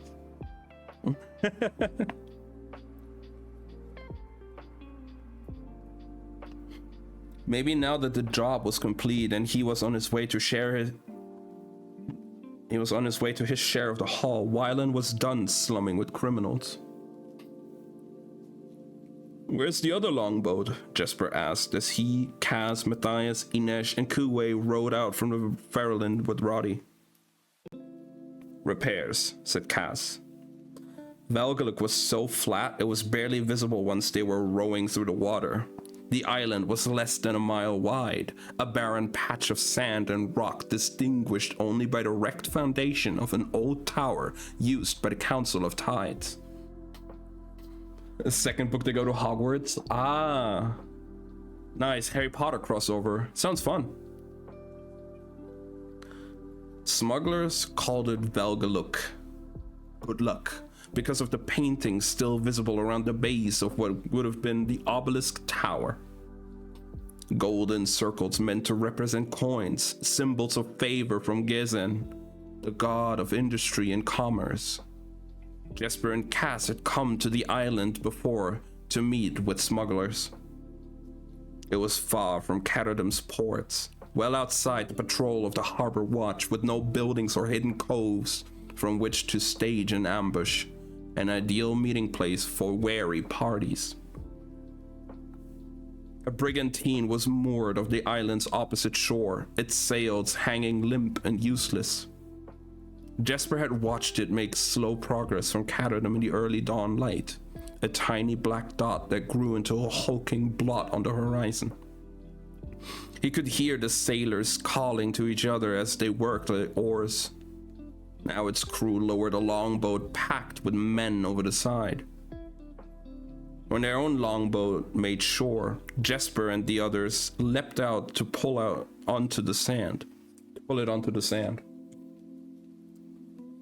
Jesper checked his revolvers and saw Inesh touch her fingers briefly to each of her knives, lips moving. Matthias adjusted the rifle strap to his back and rolled his enormous shoulders. Kuwei watched it all in silence. All right, Cass said. Let's go get rich. No mourners, Roddy said, settling down to wait with the longboat. No funerals, they replied. They strode toward the center of the island, Kuwei behind Cass, bracketed by Jesper and Inesh. As they drew closer, Jesper saw someone in a black mercer's suit approaching, accompanied by a tall shoe man. Dark hair bound to the nape of his neck and followed by the contingent of a stopwatch in purple coats, all carrying batons and repeating rifles. Oh shit. Okay. Two men lugged a heavy trunk between them, staggering slightly with its weight. So that's what 30 million Kruger look like, said Cass. Jesper gave a low whistle. Hopefully the longboat won't sink. Just you, Vanek? Cass asked the man in merch black. The rest of the council couldn't be bothered. So this was Jan van Eck. He was leaner than Wylan, and his hairline was higher, but Jesper could definitely see the resemblance. The council felt like I was best suited to this task, so we've had dealings before. Nice pin, Cass said with a glance to the ruby struck from the Van Eck's tie. Not as nice as the other one, though. Van Eck's lips pursed slightly. The other was an heirloom. Well, he said to the shoe man beside him. The shoe said, That's Kuwei Yulbo. It's a year since I've seen him. He's quite a bit taller now, but he's the spitting image of his father. He said something to Kuwei and Shu and gave a short bow. Kuwei glanced at Kaz and then bowed in return. Jesper could see a sheen of sweat on his brow. Vanek smiled. I will confess, I am surprised, Mr. Brecker. Surprised, but delighted. You didn't think we'd succeed? Let's say I thought you were a long shot. Is that why you hedged your bets? Ah, so you've spoken to Pekka Rollins. He's quite a talker when you get him in the right frame of mind, said Kaz, and Jesper remembered the blood on Kaz's shirt at the prison. He said you contracted him and the Dime Lions to go after Yuba for a merchant council as well. With a niggle of unease, Jesper wondered what else Rollins might have told Kaz. Vanek shrugged. It was best to be safe. And why should you care if a bunch of canal rats blow each other to bits in pursuit of a prize? We knew the odds of either team succeeding were small. As a gambler, I hope you can understand. But Jesper had never thought of Kaz as a gambler. Gamblers left something to chance. 30 million Kruger will soothe my hurt feelings, said Kaz. And Vanek gestured to the guards behind him. They hefted the trunk and set it down in front of Kaz. He crouched beside it and opened the lid. Even from the distance, Jesper could see the stacks of bills in palest Kirch purple, emblazoned with the 3 flying fish, row after row of them bound in paper, bands sealed with wax.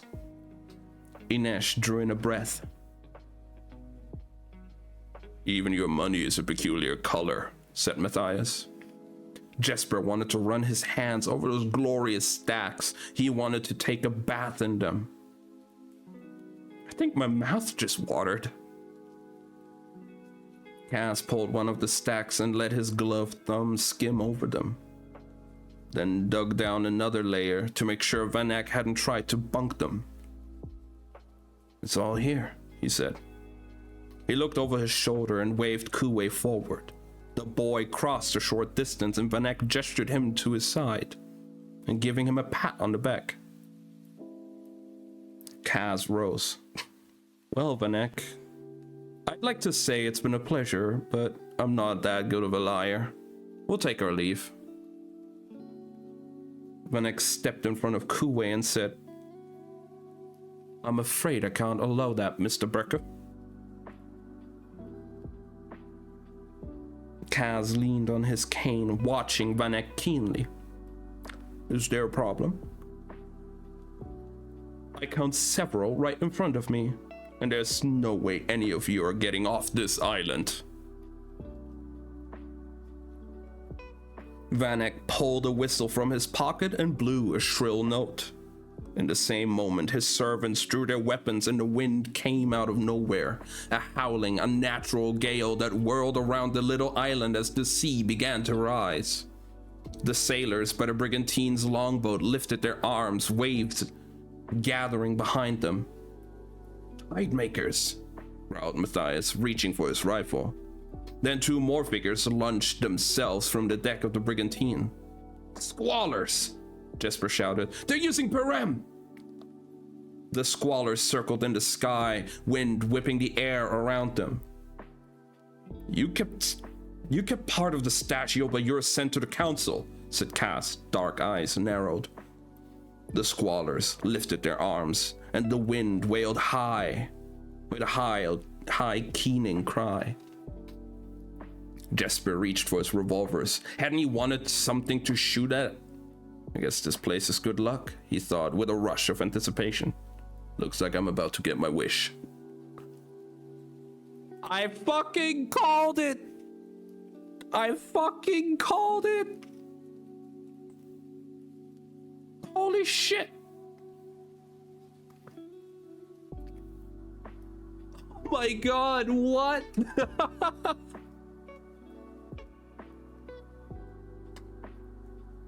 That's the end of chapter 44. Oh my god.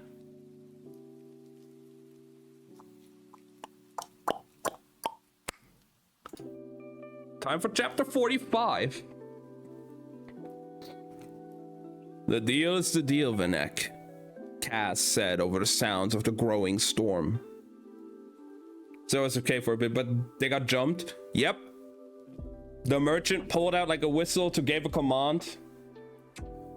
And yep, now they're getting attacked. Maybe I forgot how the book ends. This is such a surprise. Right. Right, Slothy. And I believed you. You lied to me. Oh my god.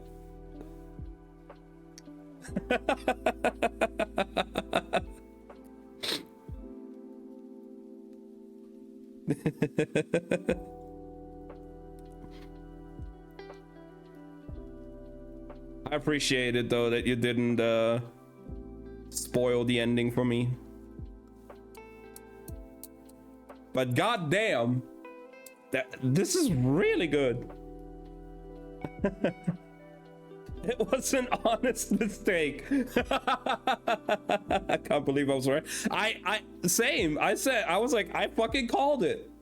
I swear, the child therapist is hiding on the boat. Yeah, it's one of the squalors, right? They're like they're actually a therapist as well. That's what they do if they don't have to work as a squalor. Surely. And they just want to have them all like isolated so they can have a very nice open therapy session between everybody to talk about their problems. Am I correct?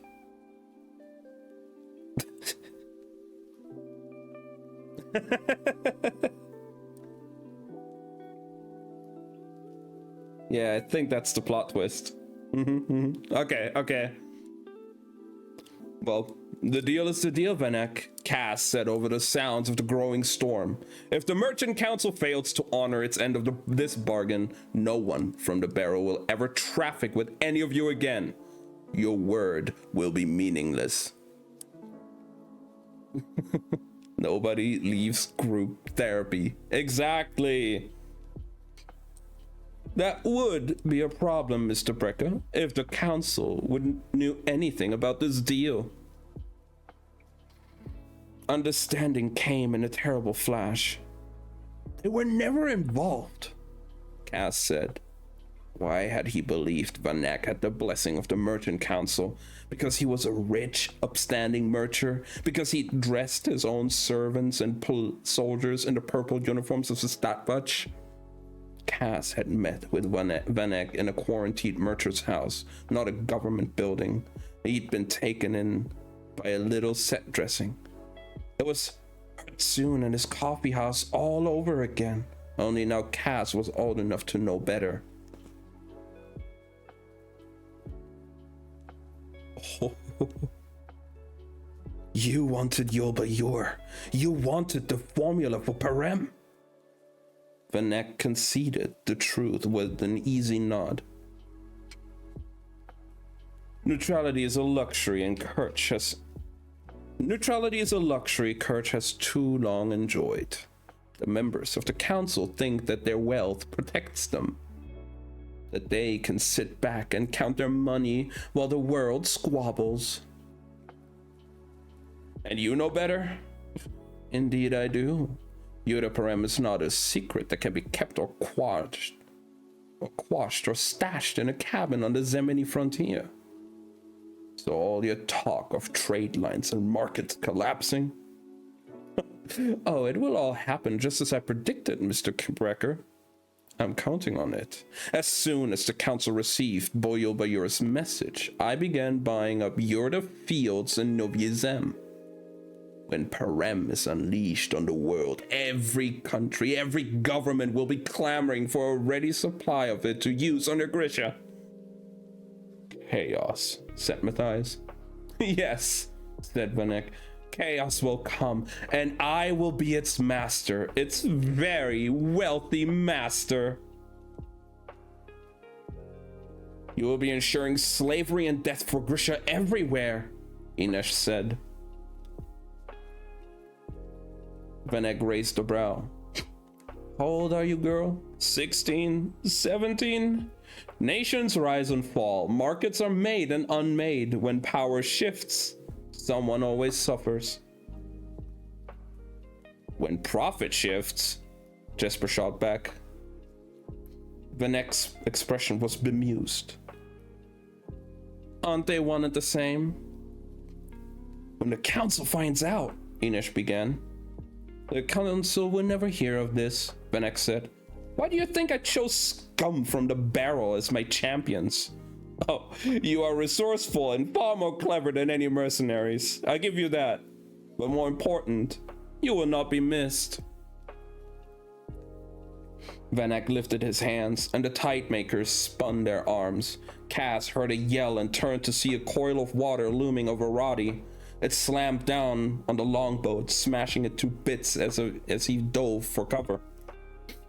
None of you will leave this island, Mr. Brecker. All of you will vanish, and nobody will care. He raised his hand again, and the tide makers responded. A massive wave roared toward the Ferryland. No! Cried Jesper. Vanek! Shouted Cass. Your son is on that ship! Vanek's gaze snapped to Cass. He blew his whistle. The tide makers froze, awaiting instructions. Reluctantly, Vanek dropped his hand. They let the wave fall harmlessly, the displaced sea sloshing against the side of the Ferryland. My son, Vanek said. Wylan Vanek! Mr. Brecker, surely you must know that I sent my son packing months ago. I know you've written to Wylan every week since he left your household, begging him to return. Those are not the actions of a man who doesn't care for his only son and heir. Vanek began to laugh, a warm, almost jovial chuckle, but its edges were jagged and bitter. Let me tell you about my son. He spat the word as if it were poison on his lips. He was meant to be heir to one of the greatest fortunes in all of Kerch. An empire with shipping lines that reach all over the globe, one built by my father and my father's father. But my son, the boy meant to rule this grand empire, cannot do what a child of 7 years can. He can solve an equation. He can paint and play the flute most prettily. What my son cannot do, Mr. Brecker, is read. He cannot write. I have hired the best tutors from every corner of the world. I've tried specialists, tonics, beatings, hypnotism, but he refused to be taught. I finally had to accept that Gezen saw fit to curse me with a moron for a child. Wylan is a boy who will never grow to be a man. He is a disgrace to my house. The letters, said Jesper, and Cass could see the anger in his face. You weren't pleading with him to come back. You were mocking him.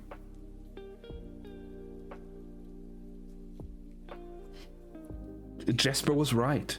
If you're reading this, then you know how much I wish to have you home.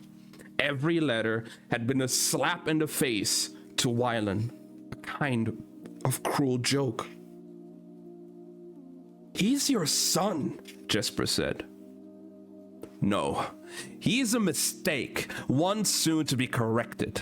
My lovely young wife is carrying a child, and it be it boy or girl or creature with horns.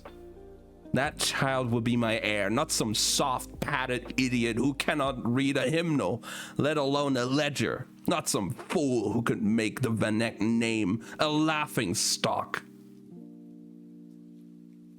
Holy shit! What the fuck? You're the fool, Jesper snarled. He's smarter than most of us put together, and he deserves a better father than you. Deserved, amended Vanek. He blew the whistle twice. The Tidemakers didn't hesitate. Before anyone could draw breath to protest, 2 huge walls of water rose and shot toward the Farallent. They crushed the ship between them with the resonant boom sending debris flying. Jesper screamed in rage and raised his guns. "Jesper," Cass commanded, "stand down." "He killed them," Jesper said, face contorted. "He killed Wylan and Nina." Matthias laid a hand on his arm.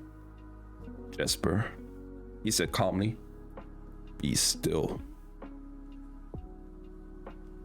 Jesper looked back at the rocking waves, as at the broken bits of mast and torn sail where a ship had only seconds before been.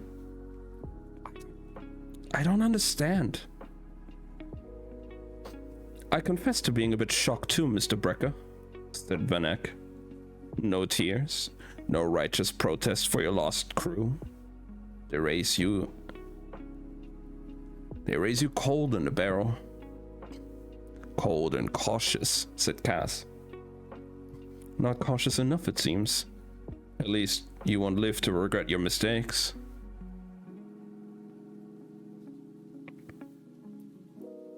"Tell me, Van Eck, will you do penance?" Gezen frowns on broken contracts. Van Eck's nostrils flared. "What have you given to the world, Mr. Brecker? Have you created wealth, prosperity? No. You take from the honest men and women and serve only yourself.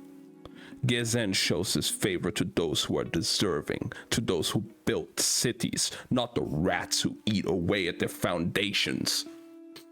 He has blessed me and my dealings. You will perish, and I will prosper. That is Gezen's will."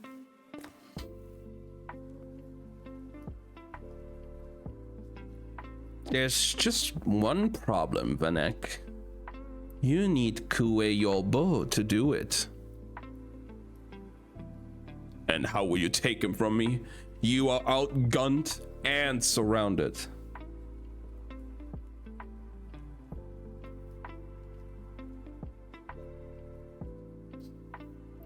"I don't need to take him from you. You never had him. That's not Kuwe Yolbu." "A sorry bluff at best." "I'm not big on bluffing, am I, Inesh?" "Not as a rule." Van Eck's lip curled. "Why is that?" "Because he'd rather cheat," said the boy who was not Kuwe Yolbo in perfect, unaccented Kirch. Van Eck startled at the sound of his voice, and Jesper flinched. The Shul boy held out a hand. "Pay up, Kaz." And Kaz sighed. "I do hate to lose a wager. You see, Van Eck, Wylan bet me that you would have no qualms about ending his life. Call me sentimental, but I didn't believe a father could be so callous."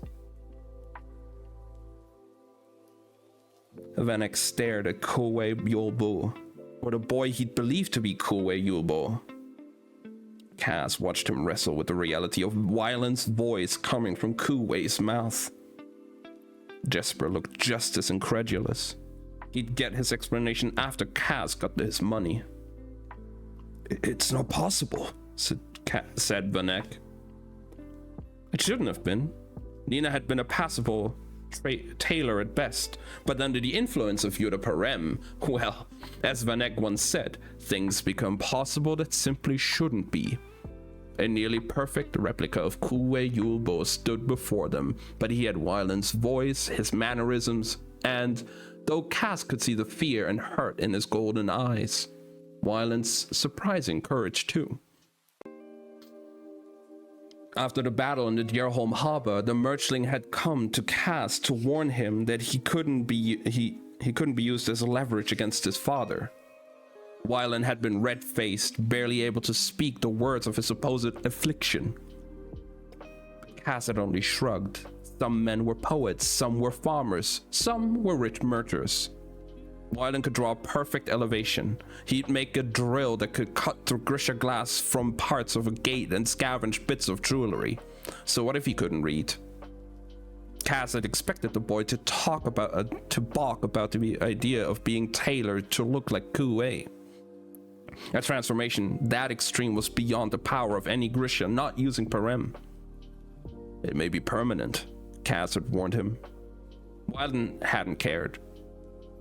I need to know once and for all. I need to know what my father really thinks of me. And now he did. Vanek goggled at Wylan, searching for some sign of his son's features. It can't be. Wylan walked to Kaz's side. Maybe you can pray to Gezen for understanding, father. Wylan was a bit taller than Kuwei, his face a bit rounder, but Kaz had seen them side by side, and the likeness was extraordinary. Nina's work performed on the ship before the first extraordinary high had begun to wane was nearly flawless. Fury lashed across Vanek's features. Worthless, he hissed at Wylan. I knew you were a fool, but a traitor as well? A fool would have been waiting to be smashed to bits on that ship. And as for a traitor, you've called me worse than the last few minutes alone. Just think, Kaz said to Vanek. What if the real Kuwei Yulbo had been on the ship you just turned into toothpicks? What the fuck? Vanek's voice was calm, but an angry flush had crept up his neck. Where is Kuwei Yulbo? Let us safely off this island with our payment, and I'll gladly tell you. You have no way out of this, Brecker. Your little crew is no match for my Grisha. Kaz shrugged. Kill us, and you'll never find Kuwei. Vanek appeared to consider this, and then stepped back. Guards to me, he shouted. Kill everyone but Brecker. Kaz knew the instant he made his mistake. They'd all known it might come to this. He should have trusted his crew. His eyes should have stayed trained on Vanek. Instead, in that moment of threat, when he should have thought only of the fight, he looked at Inesh. And Vanek saw it. He blew on his whistle. Leave the others. Get the money and the girl. Hold your ground, Kaz's instinct said. Vanek has the money. He has the key. Inesh can fend for herself. He's a pawn, not the prize. But he was already sprinting to get her as the Grisha attacked. The Tidemakers reached her first, vanishing into mist and reappearing at her side, but only a fool would try to take Inesh in close combat. The Tidemakers were fast, vanishing and reappearing, grabbing at her. But she was the Wraith, and her knives found heart, throat, spleen. Blood spilled over the sand of the Tidemakers, collapsed in two very solid heaps. Kaz caught movement from the corner of his eye, a squaller hurling toward Inesh. Jesper! He shouted. Jesper fired and the squaller plummeted to the earth. The next squaller was smarter. He came in low, gliding over the ruins. Jesper and Matthias opened fire, but they had to face the sun to shoot, and not even Jesper could aim blind. The squaller barreled into Inesh and sped upward with her into the sky. Stay still, Kaz urged her silently, his pistol drawn. But she didn't. Her body spun, and she slashed out. The squaller's scream was distant. He released her. Inesh fell, plunging toward the sand. Kaz ran toward her without logic or plan. A blur cut through his vision. A third squaller swooped down, snatching her up seconds before the impact and dealing her a vicious blow to the skull. And Kaz saw Inesh's body go limp. What?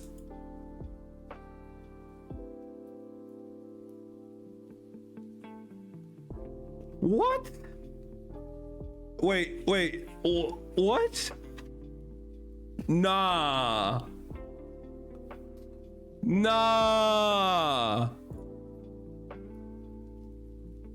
Okay. What the fuck? It's fine. Yeah, right. Very fine indeed. Bring him down, roared Matthias. No, shouted Cass. Shoot him and she falls too. We're raiding Fragile Rings of Power next. It's fine. No, we are going for Crooked Kingdom. The Grisha dodged up and out of range. Inesh clutched in his arms. There was nothing they could do but stand there like fools and watch her shape get smaller in the sky. A distant moon, a fading star, then gone. Venek's guards and Grisha closed in, sweeping the Murcher and the trunk of Kruger through the air onto the waiting brigantine. Vengeance for Geordie, all Cass had worked for, was slipping away. He didn't care. You have 1 week to bring me the real Kuwei, Venek shouted. Or they'll hear that girl's screams all the way back in Fjorda. And if that still doesn't move you, I'll let it be known that you're harboring the most valuable hostage in the world. Every gang, government, smuggler, and spy will be after you and the dregs. You will have nowhere to hide. Cass, I can make the shot, said Jesper, holstering his revolvers and grabbing for his rifle. Venek is still in range. And all would be lost. Inesh, the money, everything. No, Cass said. Let them go. The sea was flat, no breeze blew, but Venek's remaining squallors filled the ship's sails with a driving wind. Cass watched the brigantine surge across the water toward Caradum to safety, to a fortress built on Venek's impeccable merchant reputation. He felt as he had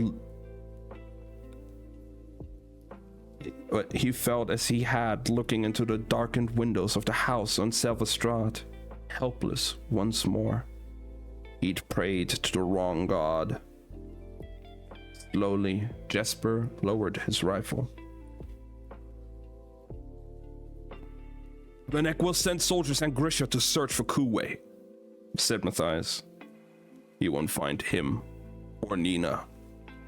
Not in the slat or any part of the barrow, nowhere in Caradum. The previous night, Cass had ordered Specht to take Kuwei and Nina from the Fairland of the second longboat. The one he told Jesper was being repaired. They were safely stashed in the abandoned cages below the old prison tower at Hellgate. Cass had made a few inquiries when he'd visited the harbor to contact Venek. After the disaster at the Hell Show, the cages had been flooded to purge them of beasts and bodies. They'd been empty ever since. Matthias had hated the idea of letting Nina go anywhere without him, especially in her state. But Cass had convinced him that keeping her and Kuwei aboard the Fairland would only leave them exposed. Cass marveled at his own stupidity. Dumber than a pigeon fresh off the boat and looking to make a fortune on East Stave. His greatest vulnerability had been right beside him. And now, she was gone. Jesper was staring at Wylan, his eyes roving over the black hair, the golden eyes. Why? He said at last. Why would you do this? Wylan shrugged. We needed leverage. That's Cass's voice talking. I couldn't let you all walk into a hostage exchange thinking I was some kind of insurance. Nina tailored you? The night we left your home. That's why you disappeared during the journey, said Jesper. You weren't helping Matthias care for Nina, you were hiding. I didn't hide. How many times was it you standing beside me on the deck at night when I thought it was Kuwei? every time. Nina might not be able to put you back, you know? Not without another dose of Parem. You could be stuck like this. Why does it matter? I don't know, Jesper said angry. Maybe I liked your stupid face. He turned to Matthias. You knew. Wylan knew. Inej knew. Everyone but me. Ask me why, Jesper. Kaz said, his patience at an end.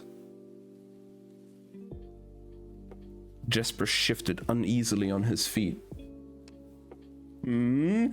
What?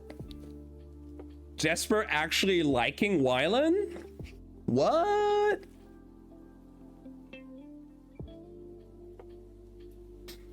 Ask me why, Jesper, Kaz said, his patience at an end. Jesper shifted uneasily on his feet. Why? You were the one who sold us out to Pekka Rollins.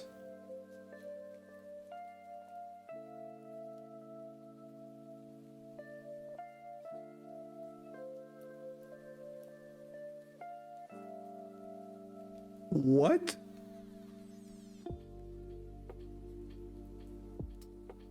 What?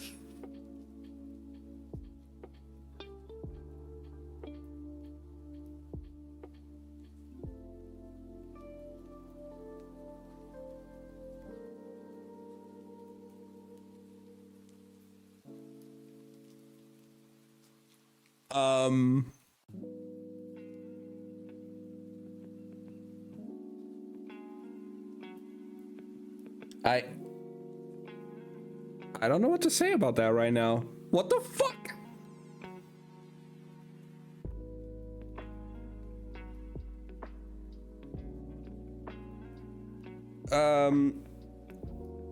Well, the Mercher got away, but none of them, well, Inej is with them. Inej got basically kidnapped. The Mercher got away with the money, and Kaz just revealed that Jesper actually sold them out way before the journey even started.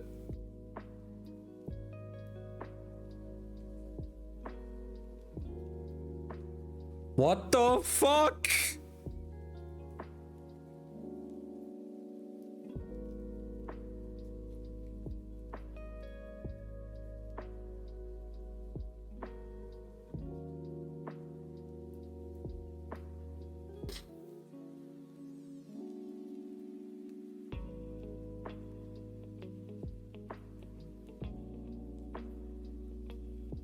What the fuck? He thrust an accusatory finger at Jesper. You're the reason we were ambushed when we tried to leave Caradham. You almost got us killed. I didn't tell Pekka Rollins anything. I never... You told one of the Dime Lions you were leaving Kerch, but that you'd be coming into big money, didn't you? Jesper swallowed. I had to. They were leaning on me hard. My father's farm. I told you not to tell anyone you were leaving the country. I warned you to keep your mouth shut. I didn't have a choice. You had me locked up in the Crow Club before we left. If you'd let me... Kaz turned on him. Let you what? Play a few hands of three-man Bramble?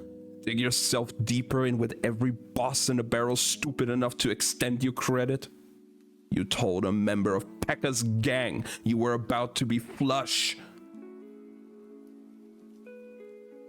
I didn't know he'd go to Pekka, or that Pekka knew about Parem. I was just trying to buy myself some time.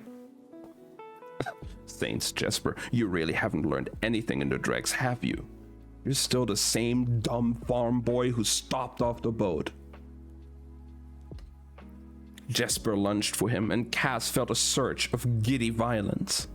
Finally, a fight he could win.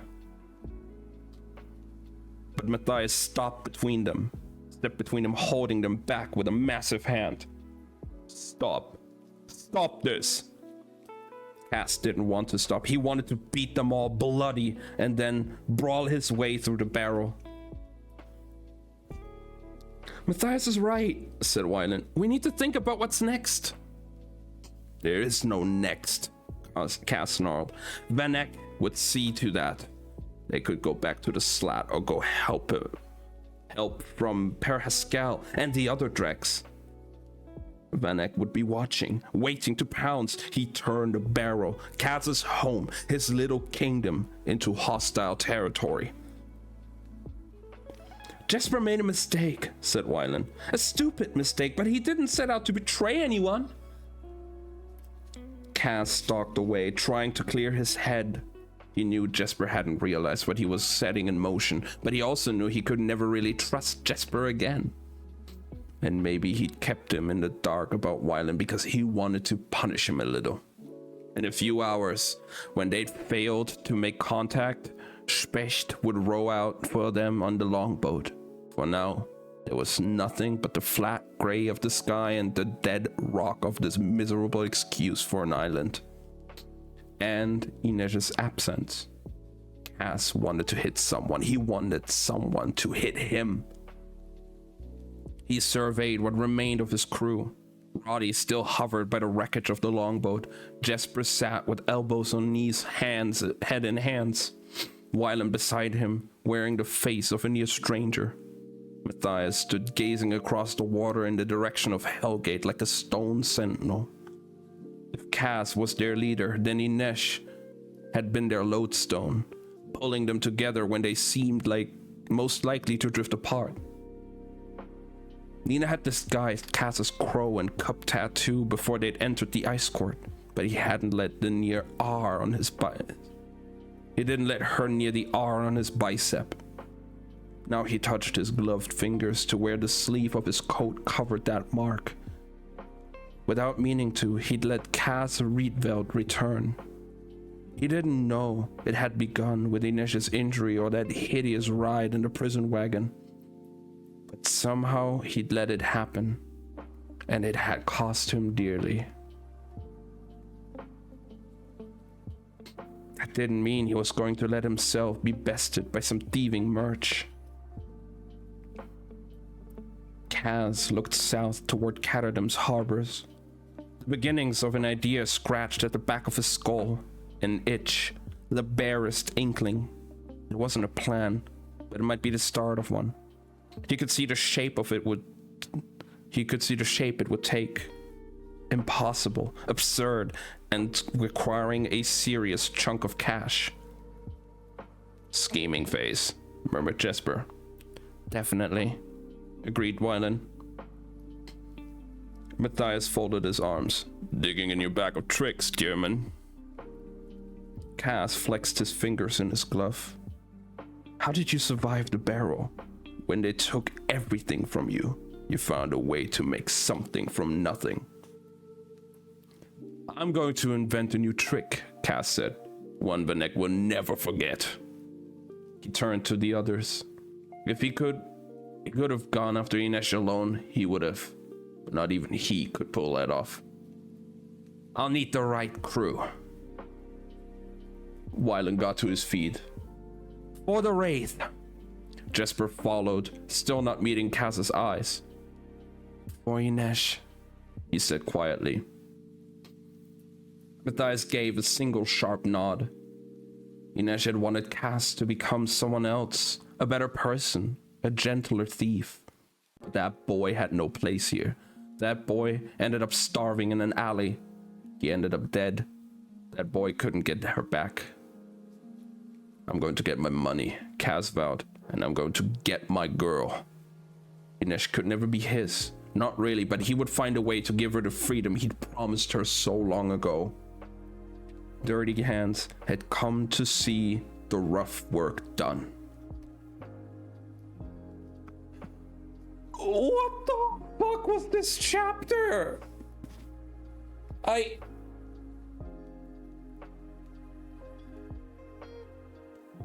We have one chapter left, guys. And it's out of the perspective of Pekka Rollins. What?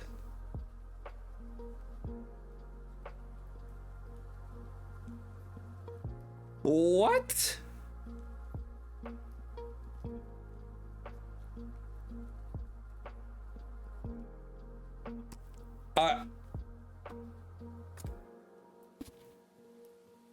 Becca Rollins is the real MVP. Oh, okay. That's why he ends the book. Right. What the fuck, bro? My head.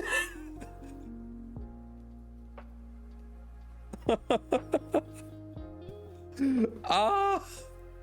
Are you okay? Do I look okay? You don't sound okay. This book is just... I was not okay when I finished this book. I can tell. I can tell why. What the fuck? All right, let's do the last chapter. We still have a few pages to go through, but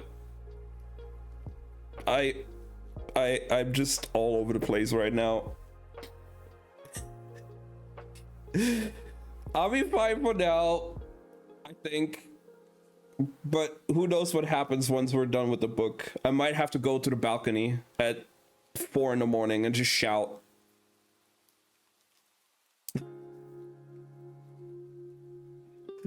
I don't know. You can stop reading. No, it's not upsetting. I'm just like... Scary book in the freezer. It's just like, there's a lot of things going on in my head right now about like what to think of this whole situation and how this book is ending, because what the fuck? It's crazy. It's really good. I love it. But oh my fucking god.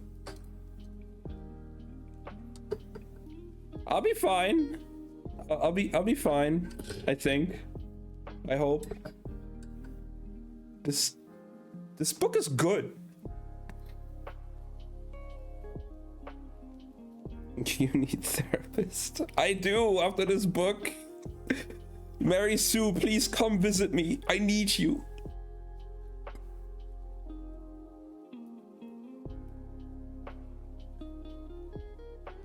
Oh my god.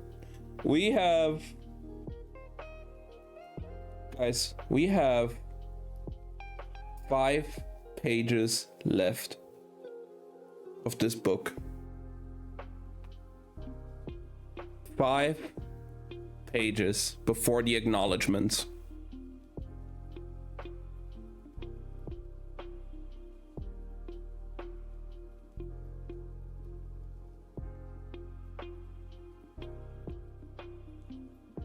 I mean, I have to say, I freaked out on the ending of The Invisible Life of Addie LaRue. And like, especially like, not even like the full ending, but like some parts before, I freaked the fuck out. But I think this is reaching levels of freak out that even surpasses Addie LaRue. Like, I don't know what to think right now.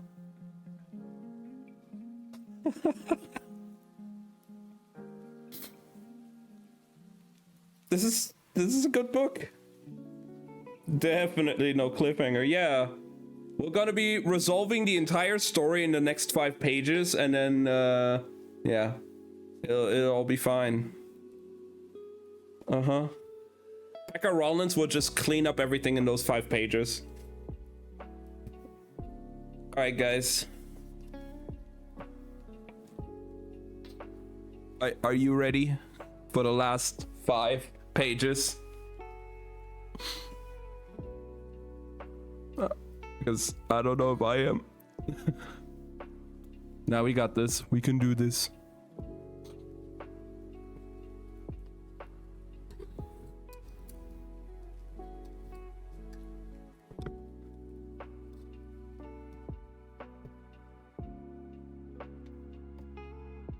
All right, guys.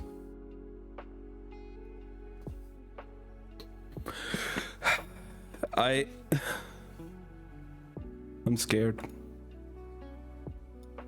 But let's see.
Sitting in a cell in that damned Fjardan prison waiting for another round of torture. Or maybe looking down from a pike atop of the ring wall. When Brecker had picked the lock of his prison cell door, Rollins hadn't known he was about to be rescued or assassinated. He'd heard plenty about Cass Brecker since he'd risen to prominence in the dregs, that sorry outfit Per Haskell called a gang. And he'd seen him around the barrel a few times. The boy had come from nowhere and been a slew of trouble since. But he was still just a lieutenant, not a general, a terrier nipping at Rollins' ankles. "Hello, Brecker," Rollins had said. "Come to gloat?" "Not exactly.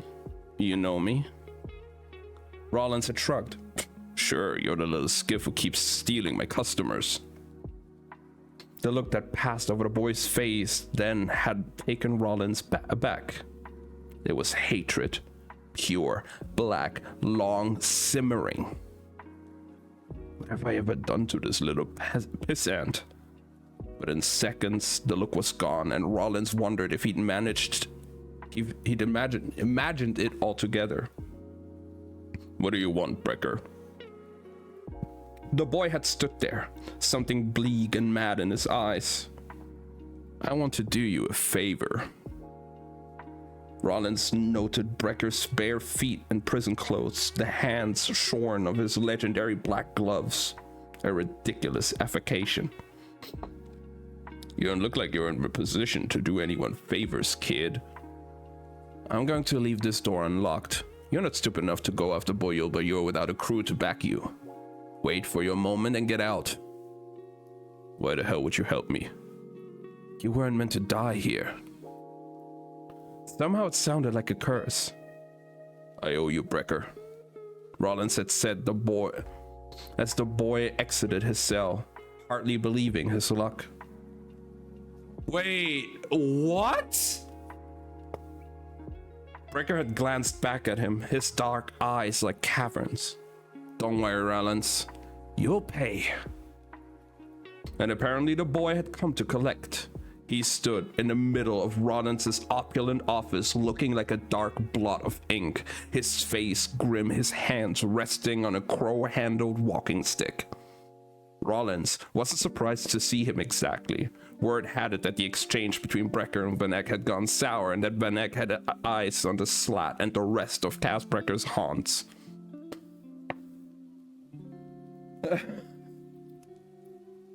Me making a PowerPoint while listening. Oh my god. I could not do anything right now. My brain is just... But Vanek wasn't watching the Emerald Palace. He had no reason to. Rollins wasn't even sure the Merch knew he had made it back from the Fjorda alive. Inner and outer meltdown, abso-fucking-lutely right now. When Brecker finished explaining the bare bones of the situation, Rollins shrugged and said, "You got double-crossed. You want my advice. Give Kuwait to Vanek and be done with it." I'm not here for your advice. The merchants like the taxes we pay. They let the occasional bank heist or housebreak slide, but they expect us to stay here in the barrel and leave them to their business. You go to war with Vanek, and all that changes. Vanek's gone rogue. If the Merchant Council knew. And who's going to tell them? A canal rat from the worst slum in the barrel? Don't kid yourself, Brecker. Cut your losses and live to fight another day. I fight every day. You're telling me you just walk away? Look, you want to shoot yourself in the foot? The good foot? I'm happy to watch you do it, but I'm not going to ally with you. Not against the Merch. No one will.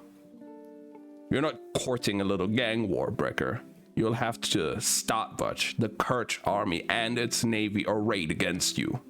They burn the Slat to the ground with the old man in it, and they'll take Fifth Harbor back too. I don't expect you to fight beside me, Rollins. Then what do you want? It's yours, within reason. I need to get a message to the Rafgan capital. Fast. What? Rollins shrugged. Easy enough. And I need money. Shocking. How much? 200,000 Kruger.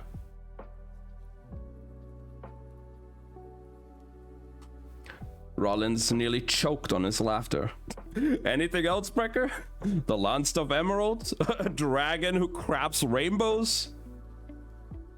You have the money to spare, Rollins. And I saved your life. Then you should have negotiated back in that cell. I'm not a bank, Brecker.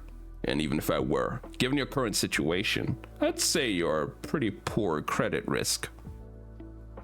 I don't want a loan. You want me to give you 200,000 Kruger. What do I get for this generous gesture? Brecker's jaw set. My shares in the Crow Club and Fifth Harbor. Rollins sat up straighter. You'd sell your stake? Yes, and for another 100,000 I throw in an original decapel. The Capel. Rollins leaned back and pressed his fingers together. It's not enough, you know. Not to go to war with the Merchant Council. It is for this crew. This crew, Rollins said with a snort. I can't believe you sorry lot were the ones to successfully raid the Ice Court. Believe it. Vanek is going to put you in the ground. Others have tried. Somehow, I keep coming back from the dead. I respect your drive, kid, and I understand. You want your money, you want the Wraith back, and you want a bit of Vanek's hide. No, said Brecker, his voice pat rasp part growl. When I come for Vanek, I won't just take what's mine. I'll carve his life hollow. I'll burn his name from the ledger. There will be nothing left. Pekka Rollins couldn't count the threats he'd heard, the men he'd killed or the men he'd seen die, but the look in Brecker's eyes still sent a chill slithering up his spine. Some wrathful thing in this boy was begging to get loose, and Rollins didn't want to be around when it slipped its leash. Open the safe, Doughty.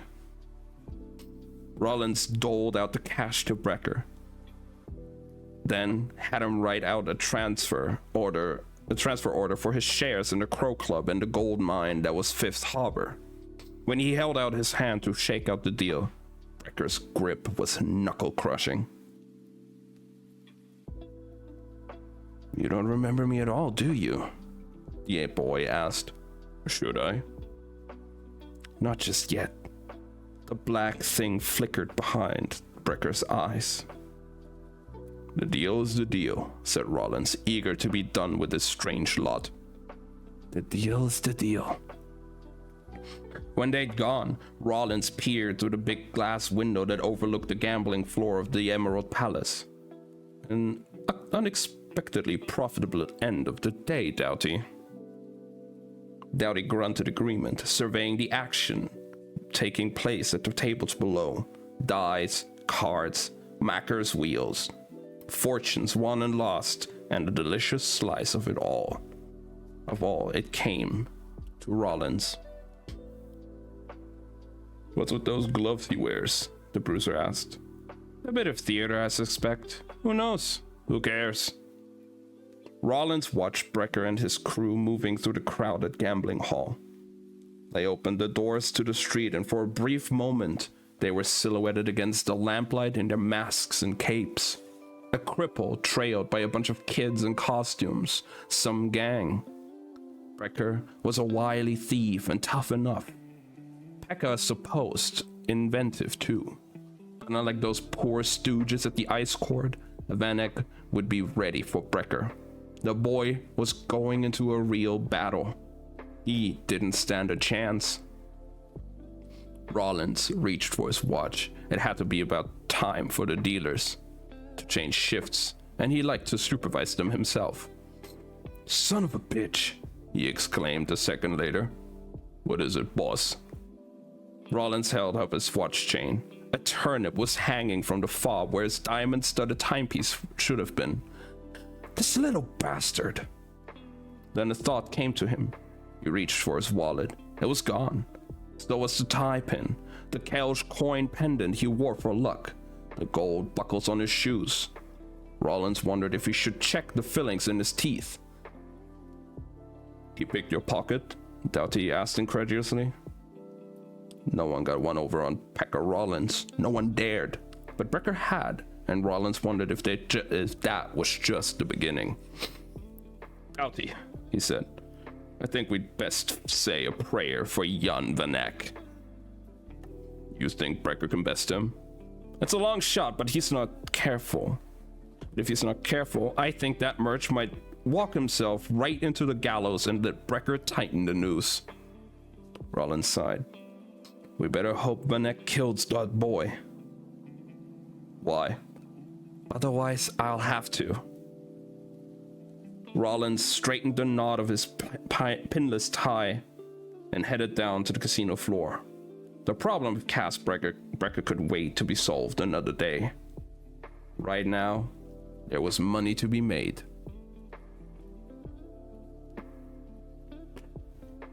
And that's the end. I don't know what to say anymore.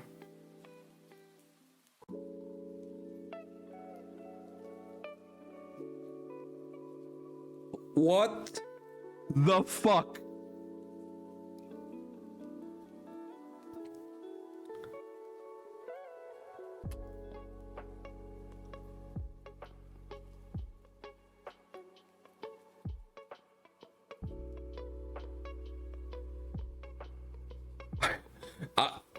I'm internally, I'm completely freaking out right now. I'm trying not. What the fuck?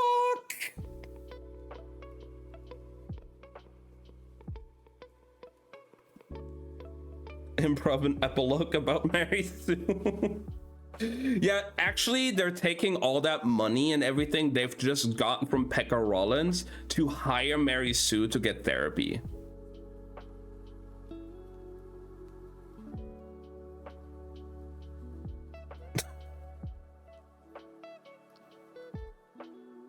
This shit is it's so fucking crazy, but it's also just so fucking good.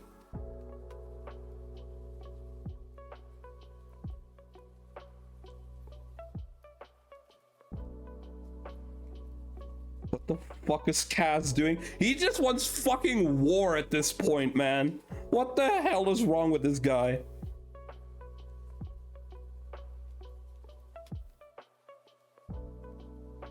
To be fair, there is, after the acknowledgements and everything, there's this.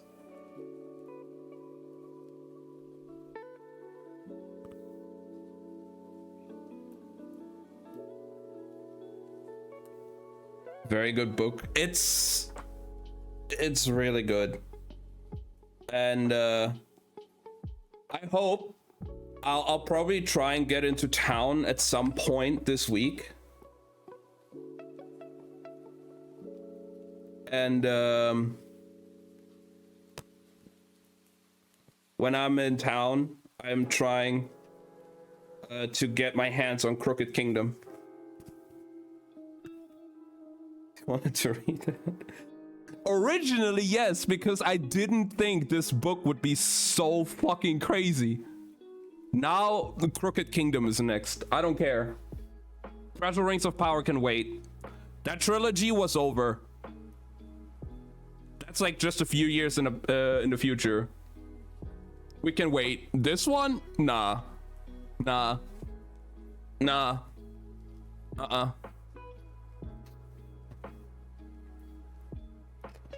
Who cares about Kel and Lila? I love Kel and Lila, but oh my god. Kaz and Inej right now are just more important.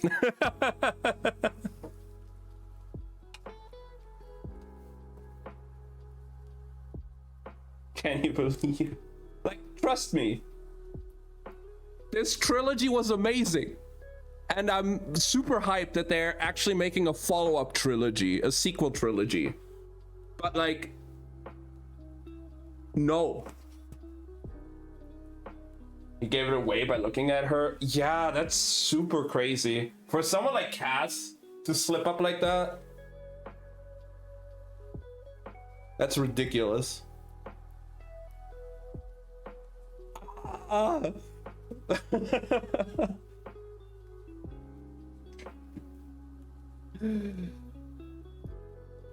Did Vanek talk about his son? Yeah, he did, and he just told him called him a fucking failure.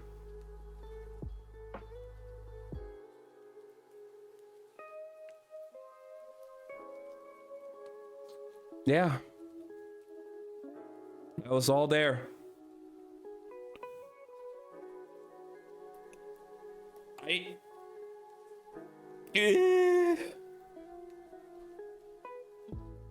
Yeah, the letters where it always said like at the top when you can read this.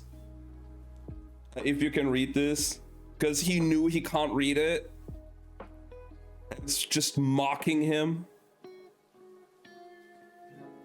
That's so fucked up. Emotional damage! Absolutely, Crystal. That's just so fucked up. It's I don't know.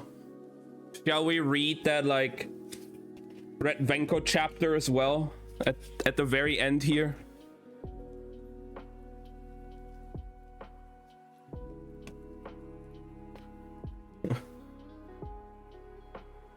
I was like, don't give it away, don't say anything. Sit on your cliffhanger, misery. Oh my god.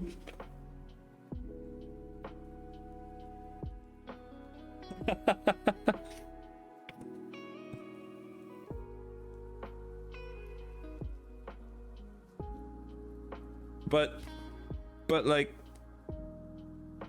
I don't know.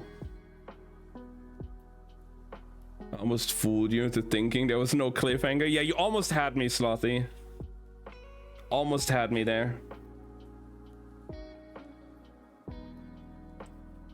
I almost believed you.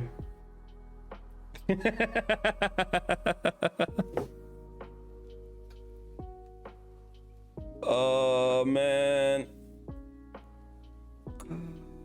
Well,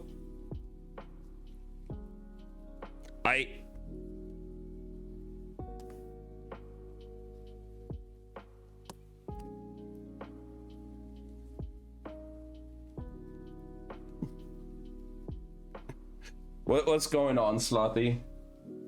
This book, man, yeah. It's really good. It's really good, but oh my god. I was frozen. I mean, I am too. Literally, because it's fucking cold outside, but also the fuck did we just read?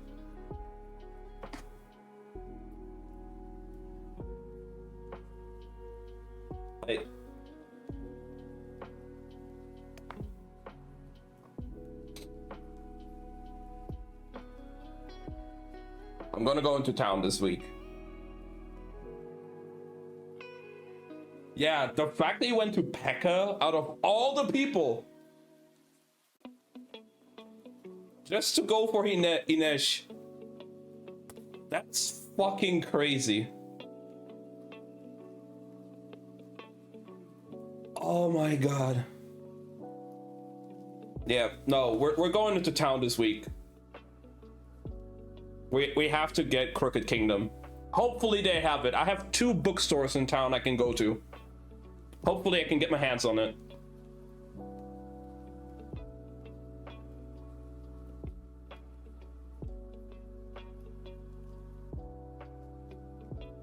We should have. I hope so. And if they don't, then I'll ask them if they could order it, and then next Sunday it's just gonna be gaming. I don't care.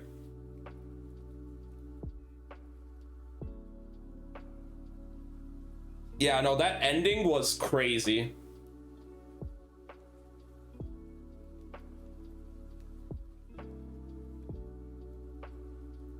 Have you also read the second book? I forgot if you told me or not. Oh god. Wait. My arm.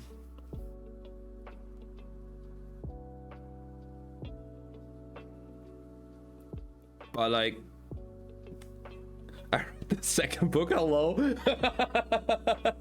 Hello. I mean, yeah, I would not be surprised. Well, when it ends like this, what the fuck do you think I did? Well, I'm the same right now, Slothy. Absolutely. Immediately ordered from the library. Well, I'm gonna fucking buy it. I don't care.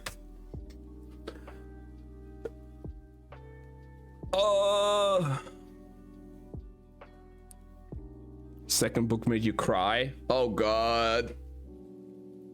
I was shooketh. Oh god. Well, I guess stay tuned, guys. I'll keep you updated if I can get the book or not.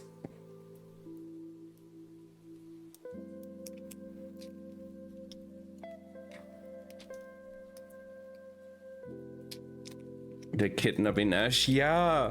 Out of all the people, I guess it makes sense to have some leverage on Kaz, but holy shit. Ah.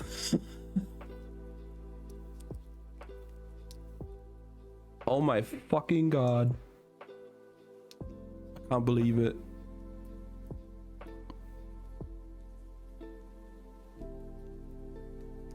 Worst parenting? He's just not a parent at all. He does not deserve the title of parent.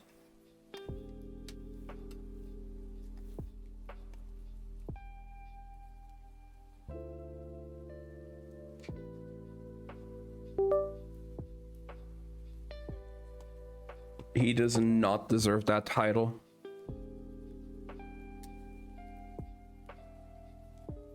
Oh man. What a fucking crazy ass book.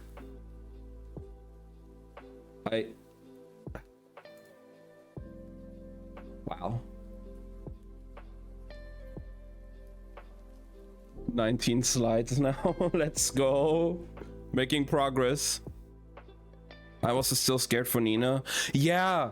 When they described what Nina looked like at Pekka, I was like, oh shit. Oh shit. People can die from that. Yeah, I really hope she's gonna be fine. Like, please.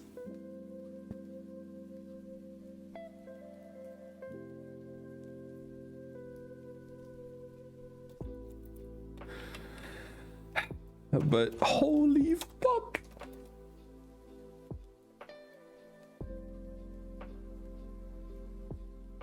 I'm gonna get the tank. Yo, that was insane.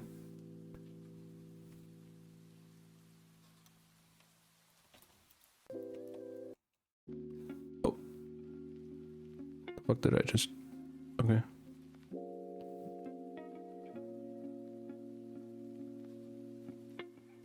I was like, damn, okay, they made it out, but I don't think it's gonna be over. Like, something's still gonna happen. I was still like on edge. But I was like, damn, they actually broke out of the ice court. But I feel like it wasn't over. So I was convinced they were done. I was like, it can't be that easy, right?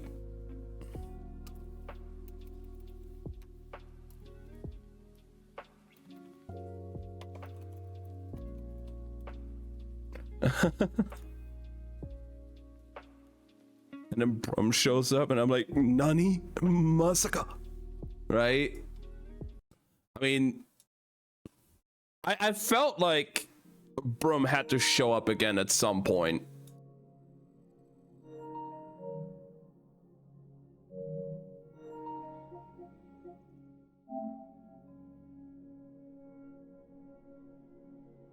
So yeah, he's never ever gonna show up again. Sure.